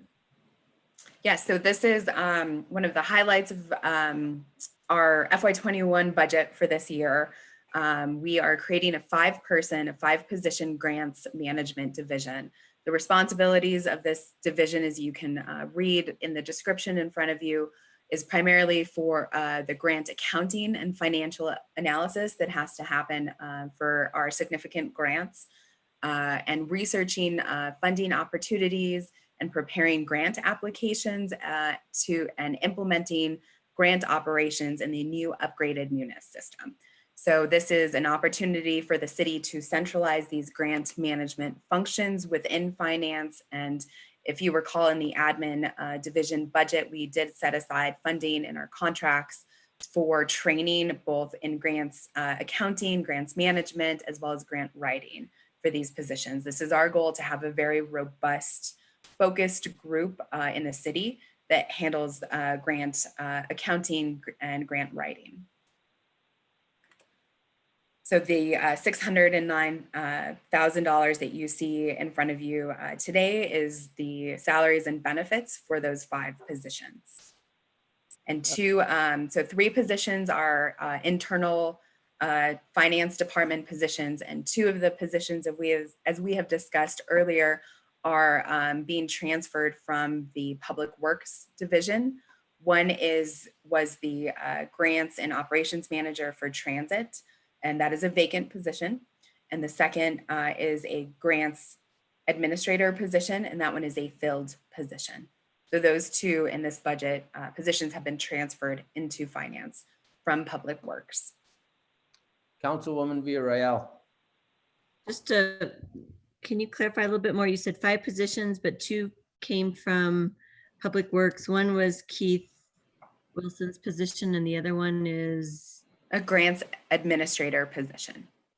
which was what they were doing in Public Works, but Correct. they'll be doing it in your department beyond just Public Works contracts, or? Mr. Chair, Councilor Villarreal, the primary focus will still be on Public Works, but there may be other duties as we reassess the workflow and the operations. Okay, thank you. That's all I have. Councilwoman Romero Worth. Thank you, Mr. Chair. So the idea here is grants to, I mean, we'll be looking for grants that could be applied for to affect operations across the city. Is that correct? Mr. Chair, Councilor, yes, that is correct. And some of this work, I mean, we already get grants and have to, you know, do the compliance and, I mean, not only apply for it, but then, you know, administer them essentially. And that will be the focus of this department. Mr. Chair, Councilor, yes, you are correct. And do you see us being able to recoup any of these salaries through these grants? I think sometimes grants allow you to do that, but just. Mr. Chair, Councilor, yes, that is absolutely our intention in this initial stage. We are funding these 5 positions with general fund, and we will be, as we move forward, we will be looking to start charging these positions as soon as we can to grants, either new grants that we're getting or the admin, the admin portion. We're usually allowed a certain percentage of indirect funding as part of our grants for administrative costs, in which a portion of these salaries or potentially maybe even the full salary could be charged against the grant. So, and our goal again is, to bring in well more than the 600,000 in salaries and benefits, and to be able to ensure that the entire life cycle, as stated in the mission statement, from the application, pre-award, seen through the on-site visits, from the feds, making sure that any of our audits, have the appropriate documentation, and also building in the operations of the grant management into our new Munis system as well. And do you have any sense, I would think that lots of cities have this kind of a division or focus. And so this really is, in some senses, a modernization, maybe forced on us, given the financial crisis we're in and having to think differently about things. Mr. Chair, Councilor, yes, that is correct. In every other city that I've worked in, we have had a focus on grants, grant writing and grant management. There is an extreme niche for grant accounting. There are several, we need to be in compliance with state laws, federal laws, federal rules. For each grant is, if you're dealing with an FAA grant, it's completely different than an FTA grant. It's completely different than the HUD grants. So to be fully versed in each one of those areas and the requirements from each one of those federal agencies is extremely important. It's extremely detailed work. That's why we're committed, again, in the admin budget to providing a significant amount of training to these positions. These are, again, as you mentioned, an effort to have the modernization to really bring us forward and to really bring in the significant amount of funding that would exceed the 600,000 in general fund that we are allocating this year. And this is really, money that we maybe haven't been taking advantage of to the greatest extent possible to really help with the running of the city, with providing the services that we should be providing as a city. Mr. Chair, Councilor, yes, that is correct. Right. And I just, one question, I'm just, why 5? I mean, why not 2? Why not 10? Why is 5 the sweet spot? So we have several primary grants that we already manage. So transit, airport, seniors, CDBG, that again, take a significant amount of time to be able to support. We will also be receiving additional CARES Act funding from, once we apply to the state. We're actually hoping that the CARES Act money itself, as you mentioned earlier, will be able to pay for a grants position to be solely dedicated on spending and tracking the CARES Act funding that we will be applying for at the state.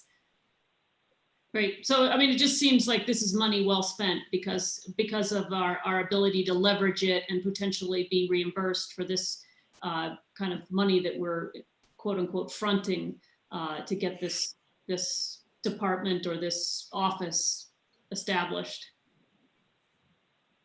Mr. Chair, Counselor, yes, that is correct. Great. Thank you. Thank you, Mr. Chair. Councilwoman Cassette Sanchez. Thank you very much, Mr. Chair. So I'm curious about some of our other departments that are currently engaged in grant work or have written grants and how the interaction is going to be between this new grant department. And I know Parks recently came to us with approval for a grant a couple months ago, as well as Community Services frequently looks for grants.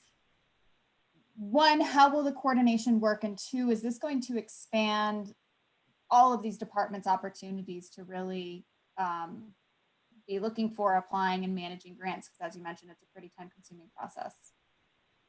Mr. Chair, Counselor, these 5 positions will really be a support for all of our departments throughout the city. You mentioned the Parks example, so to use that example, Parks staff is the experts. They are the subject matter experts. So they would be working in coordination with any one of these 5 positions to go through the application process, to be able to, if it's a federal grant, to be able to register in grants.gov and make sure all the appropriate paperwork is submitted.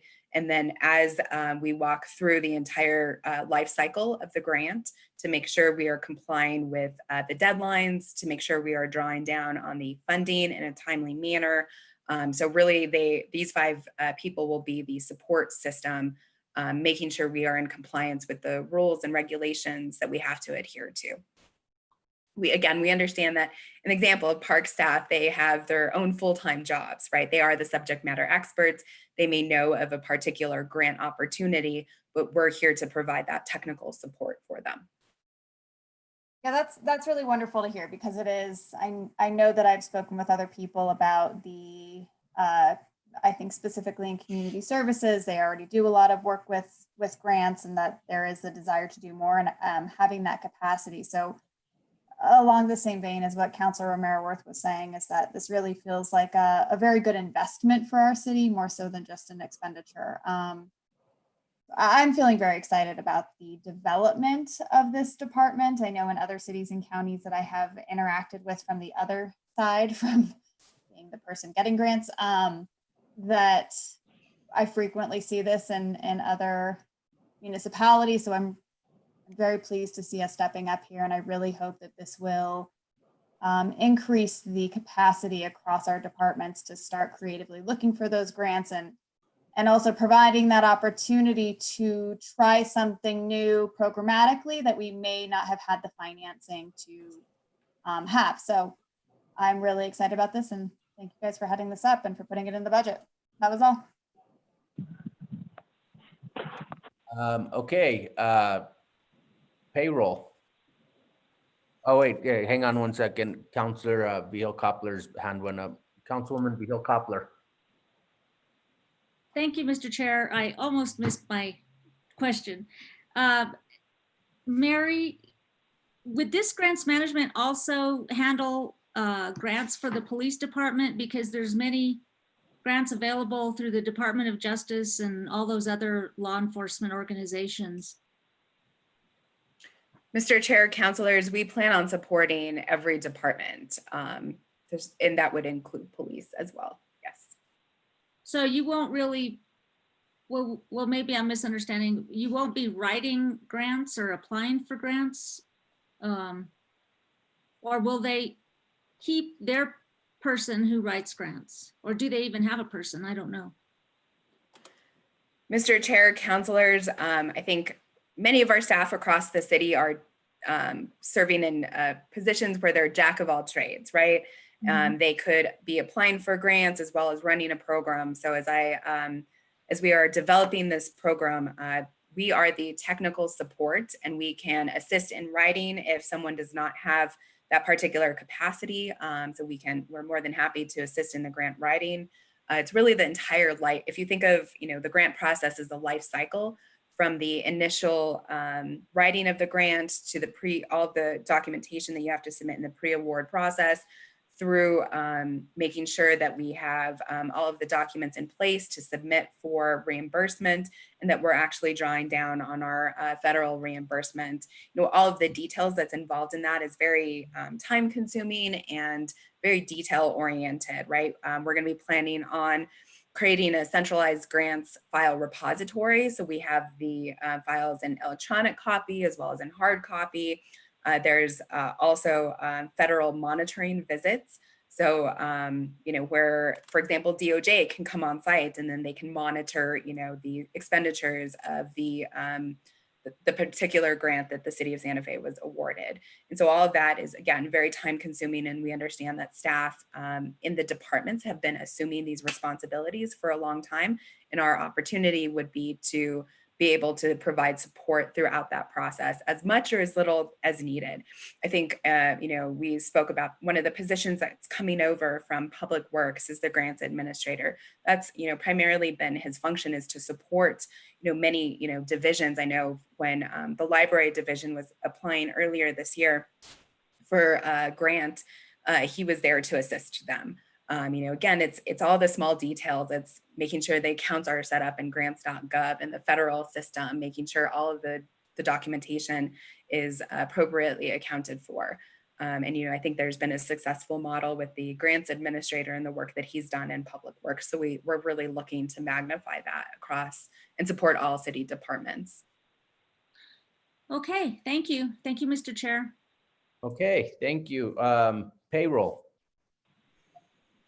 Thank you, Mr. Chair, councilors. And this payroll division is actually pretty small. There are 3 funded positions, only 3 positions in total for the size of city that we have. So because we are fully funding all 3 positions, and with no vacancy credit being taken, this budget is actually increasing from $276,000 to $354,000. This does include $45,000 for contracts to support payroll. As you know, at different times in the payroll cycle, there's different reporting requirements. We have to manage the W-2 process. The para reporting, I'm happy to report that all of the para contributions have been made to para, so we're all caught up. I know that was an issue that was raised in the last few weeks. Thanks in large part to our stellar staff in payroll, they were able to build out some reports that we needed to be in compliance with para and to catch us up on all of our contributions. So that will no longer be an issue. Those are the types of activities that IT contracting for IT support can assist us with. Also, on call to assist us with processing the biweekly payroll as we move forward. Okay, Councilwoman Vihil-Coppler, you have your hand up still. Did you have a question regarding payroll?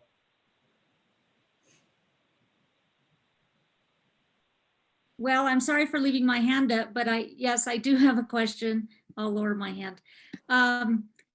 Mary, can you delve in just a little bit as you can more about what happened with the PERA funds collections and then deposits or lack of deposit to PERA?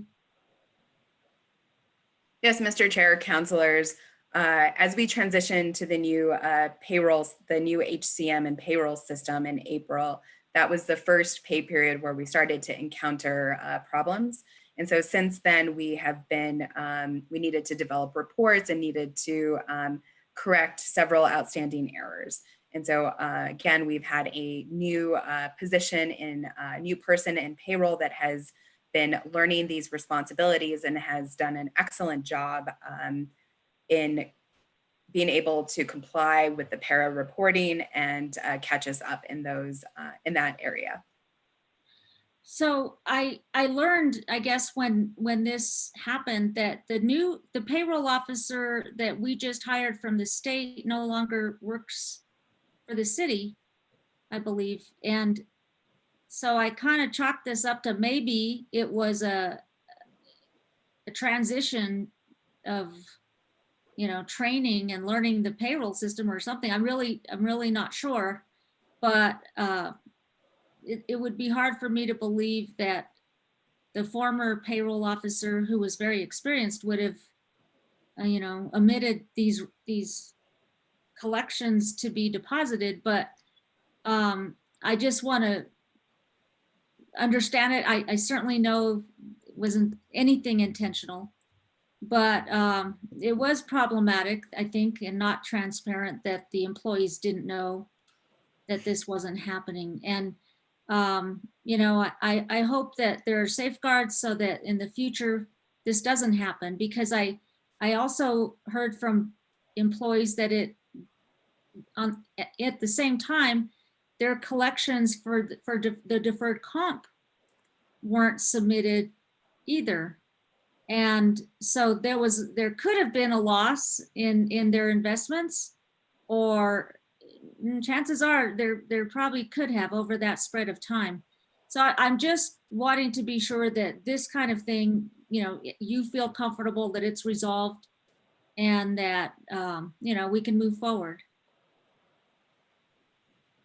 Mr. Chair, Councilor, I did receive confirmation from our payroll staff that this has been, we have been invoiced and payment has been made for our para contributions. So yes, this has been resolved.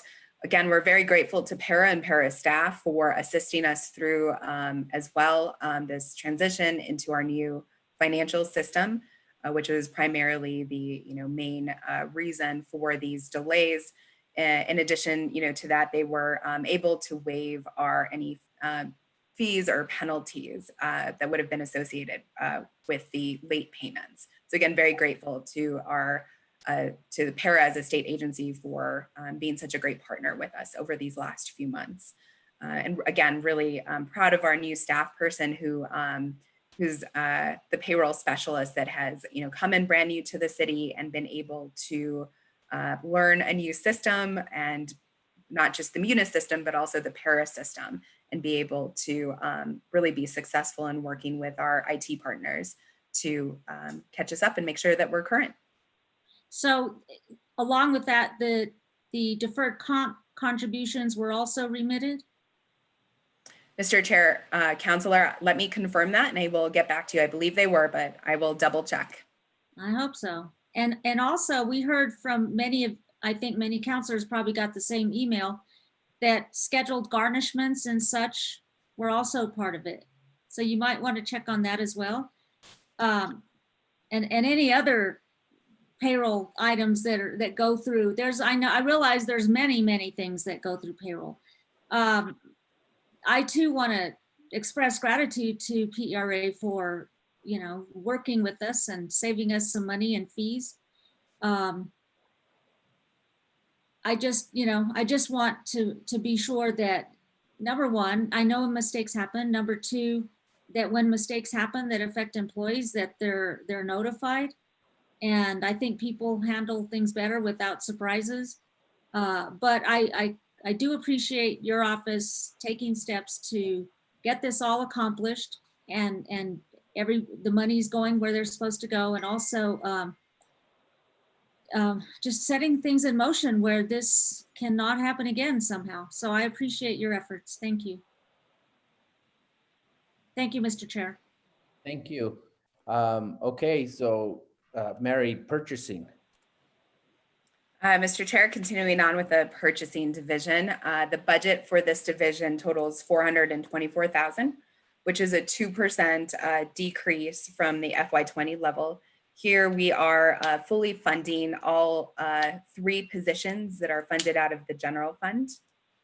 This is extremely important for us, as we have discussed previously.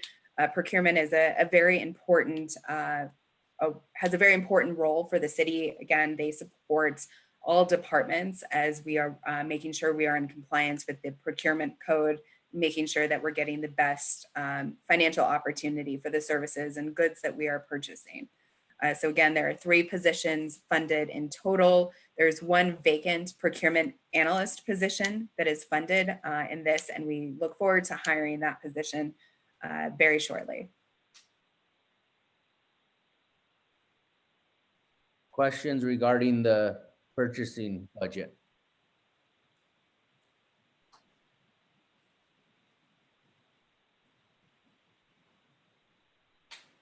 Risk management.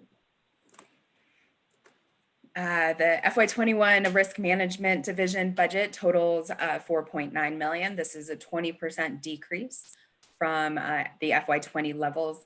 As we move forward into the risk discussion of the risk division as well as the treasury division, the salary for our planning and investment officer who manages the risk division, half of his salary will be paid out of the risk fund and the other half will be paid out of the general fund, but in the treasury division. And so that is the increase that you see in salaries here.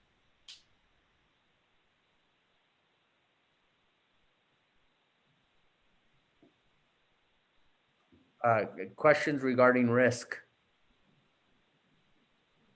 Mr. Chair, Yes, Councilwoman Villarreal. just a couple on those points. The salary, you said increase was, wait, how many positions are there in risk management? Did you Oh, say? I apologize, Mr. Chair, Councilor Villarreal, I did not mention, there's 1.5. We have 1 risk analyst position that works in conjunction with our planning and investment officer who manages this division. Okay, and so for that 1 full-time position, half the salary comes from general fund and the other half comes from where?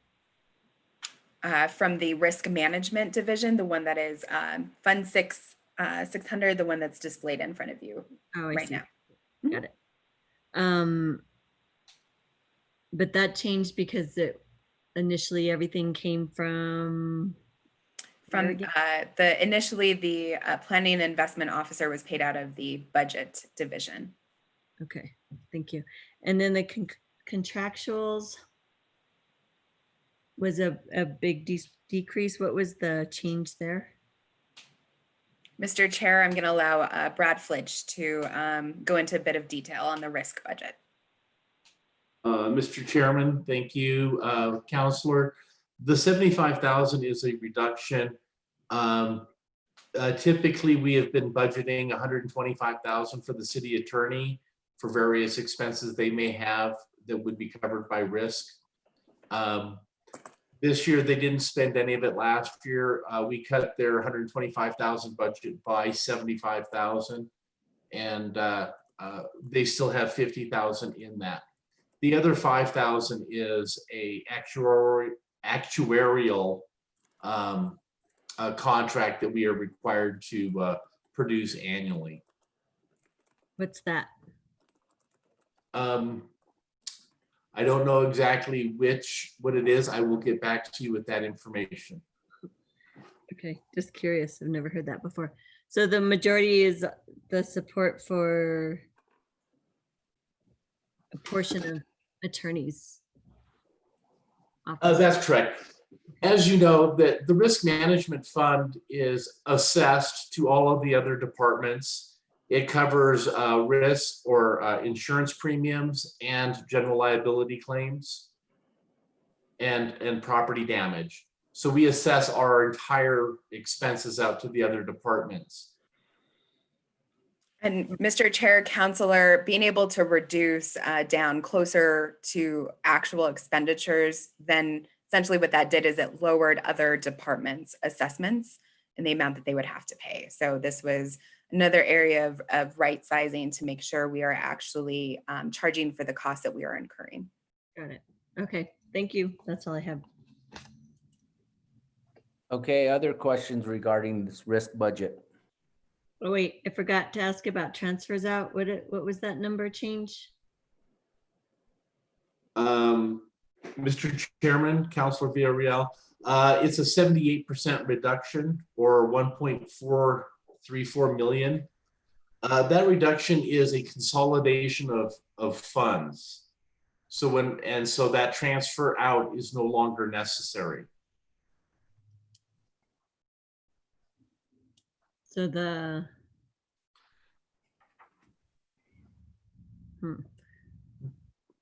so what was it before then? The 1.8? The transfer? Correct. And so I can get back to you with where it went or which two funds that were consolidated. Yeah, that would help. Mr. Chair, again, go ahead, Andy. I can give you that information right now.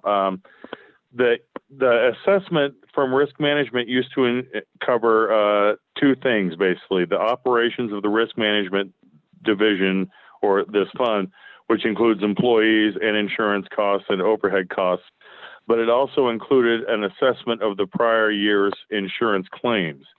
Now, the insurance claims under our old E1 system was located in a different fund than the risk management fund. The risk management fund was 6101. The insurance claims fund was 6104. So that's why there was a transfer between them, because part of that assessment for risk management was for claims. Now in the reorganization for Munis, where we vastly reduced the number of funds, now both of those functions are in the same fund. So a transfer is no longer necessary because the money is already in the fund. Got it. Okay, thank you. Okay. Mr. Chairman and Councilor Villarreal, I have an amazing staff, and so they quickly sent me that the contract. This is for Glickman Consulting. The $5,000 for the actuarial report. What do they do though? What is you just gave me the name of the contractor, but what do they actually? Actuarial study for being self-insured for workers' compensation, general liability, auto liability, law enforcement liability, and professional liability programs. So they kind of keep track of what we should do, in workers' compensation for a city our size with our number of employees. We should expect, so many incidents, and we should have, this, that, and the other in reserves. We're going to pay this much in claims, and they guess for us. Thanks for the clarity. Okay, Treasury. Thank you, Mr. Chair. This is our last division for finance. The Treasury division's total FY21 budget is just under $500,000. We're going to experience $146,000 or a 23% decrease in FY21 from FY20 levels.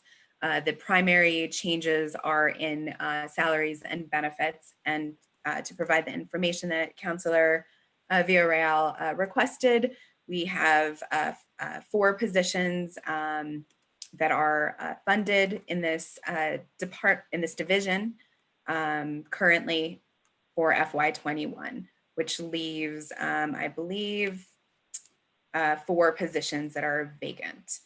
So, and will be vacant for the remainder of the year. The other primary adjustments are really in other operating costs. Again, this is supplies, this is travel, training, that type of expenses that have been centralized in the administrative, either reduced completely like travel, or training opportunities, which are centralized in the admin division. Councilwoman Villarreal. Just a clarity on that. So there's a division director vacancy. Is that correct? Mr. Chair, Councilor, yes, you are correct. The Treasury officer responsibility position has been vacant, and we were just about to hire for the, advertise and hire for the position, back in March when we had to, and in April when we had to be under the hiring freeze. So then who takes on that duty if there's no division director? So when this, Mr. Chairman, Councilor, when this position originally became vacant, through attrition. Last fall, I asked our controller, Clayton Pelletier, to assume these responsibilities.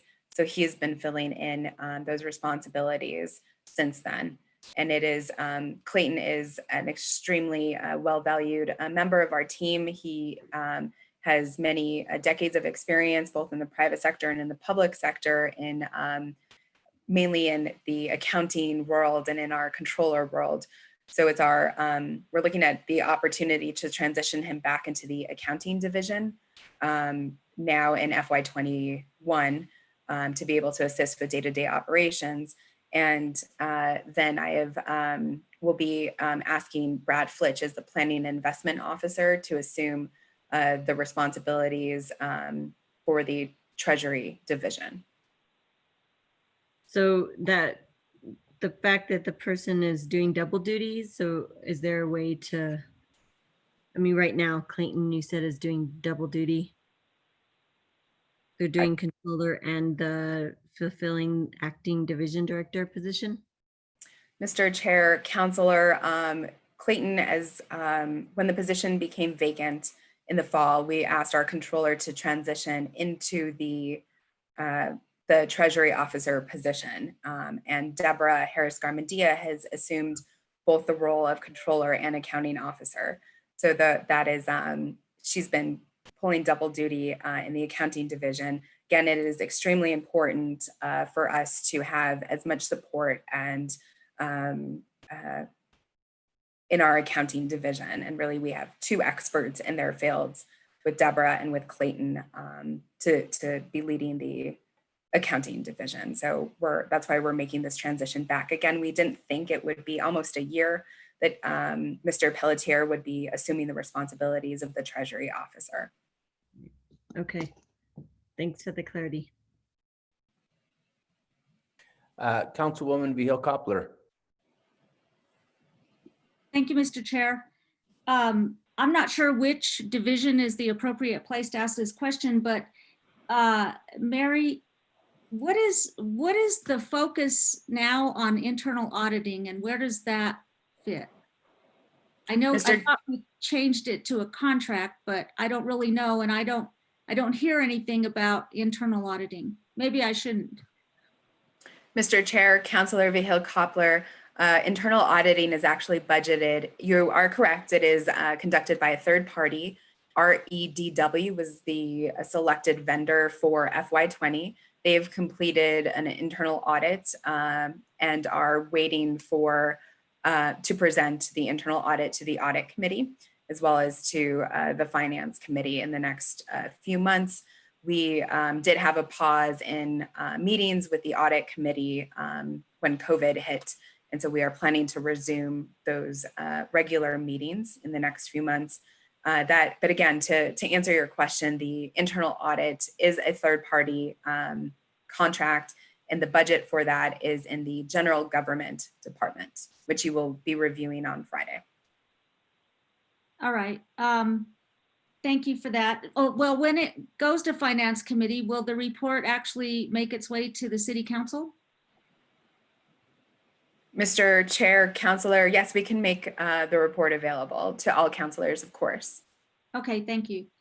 So I wanted to share, I know that you just mentioned, you know, some employees in your division, in your department doing double duty and such. I had an occasion through my role through BDD to have a conversation with an external auditor. And one of the big concerns he shared was that there wasn't, in his perception, there wasn't enough staffing in, I guess, Deborah Harris-Garmendia's role. And I won't be specific, but it was very troubling. And one of the questions he had is, why can't there be more help in there? Because it's like a spider web, and it has affected, I think, a lot of the things that the city does. But he was extremely concerned about the low staffing, and in fact felt very sorry for Deborah. I don't know if Deborah's on the call, but you know. I have a concern about doing that to our employees because it can't feel good, number one, to be perceived as underperforming when they're performing as much and as fast as they can. And then to see no end in sight. So I just want to hear what your take is on this. And I'm not sure that's the last we've heard of this, but I just want to know where you're at. I'm sure you know. And I want to know what your remedy is. How will you resolve this? Mr. Chair, Counselor, thank you for the question. I think, as we've shared the positions that are filled versus the positions that are going to be held vacant in each of our divisions, you've been able to get a picture of our vacancy rate and how all of our staff in all of our divisions really does go above and beyond to be able to fulfill their roles and their responsibilities. Again, post-McCard reports across all of our finance divisions, there has been an emphasis on training and an emphasis on, additional support for all of our staff. So particularly within the accounting division, in their contracts section, they hold the contract for our external auditor, as well as a contract for additional CPA support. So those contractors are on site and they are working side by side with our staff in the accounting division to be able to handle reconciliations and support not just our accounting division staff, but reconciliations and billings, for example, throughout the city's financial structure. So we're, again, very grateful to have this additional level of support as they are sitting side by side with our staff. There is also, they're experts in their field and very high level staff. So we are able to have training and knowledge transfer as well to continue to build up our staff internally. So it's really a combination of additional training, supporting our staff, and then having these contractors to be able to assist us as we're moving forward and trying to clear up audit findings and really being able to continue the progress that has been made over the last few years. Well, I'll ask you a very pointed question. I have heard that the city's 3 months behind in reconciliation. Is that still the case, or is it the case at all? Mr. Chairman, Counselor, one other item that I forgot to mention is that I had, discussed that we are going to be moving Clayton Pelletier back into the controller position to provide that additional support. When he first assumed the Treasury officer responsibilities, that was to be a temporary, in nature, but then we got hit by COVID and the hiring freeze.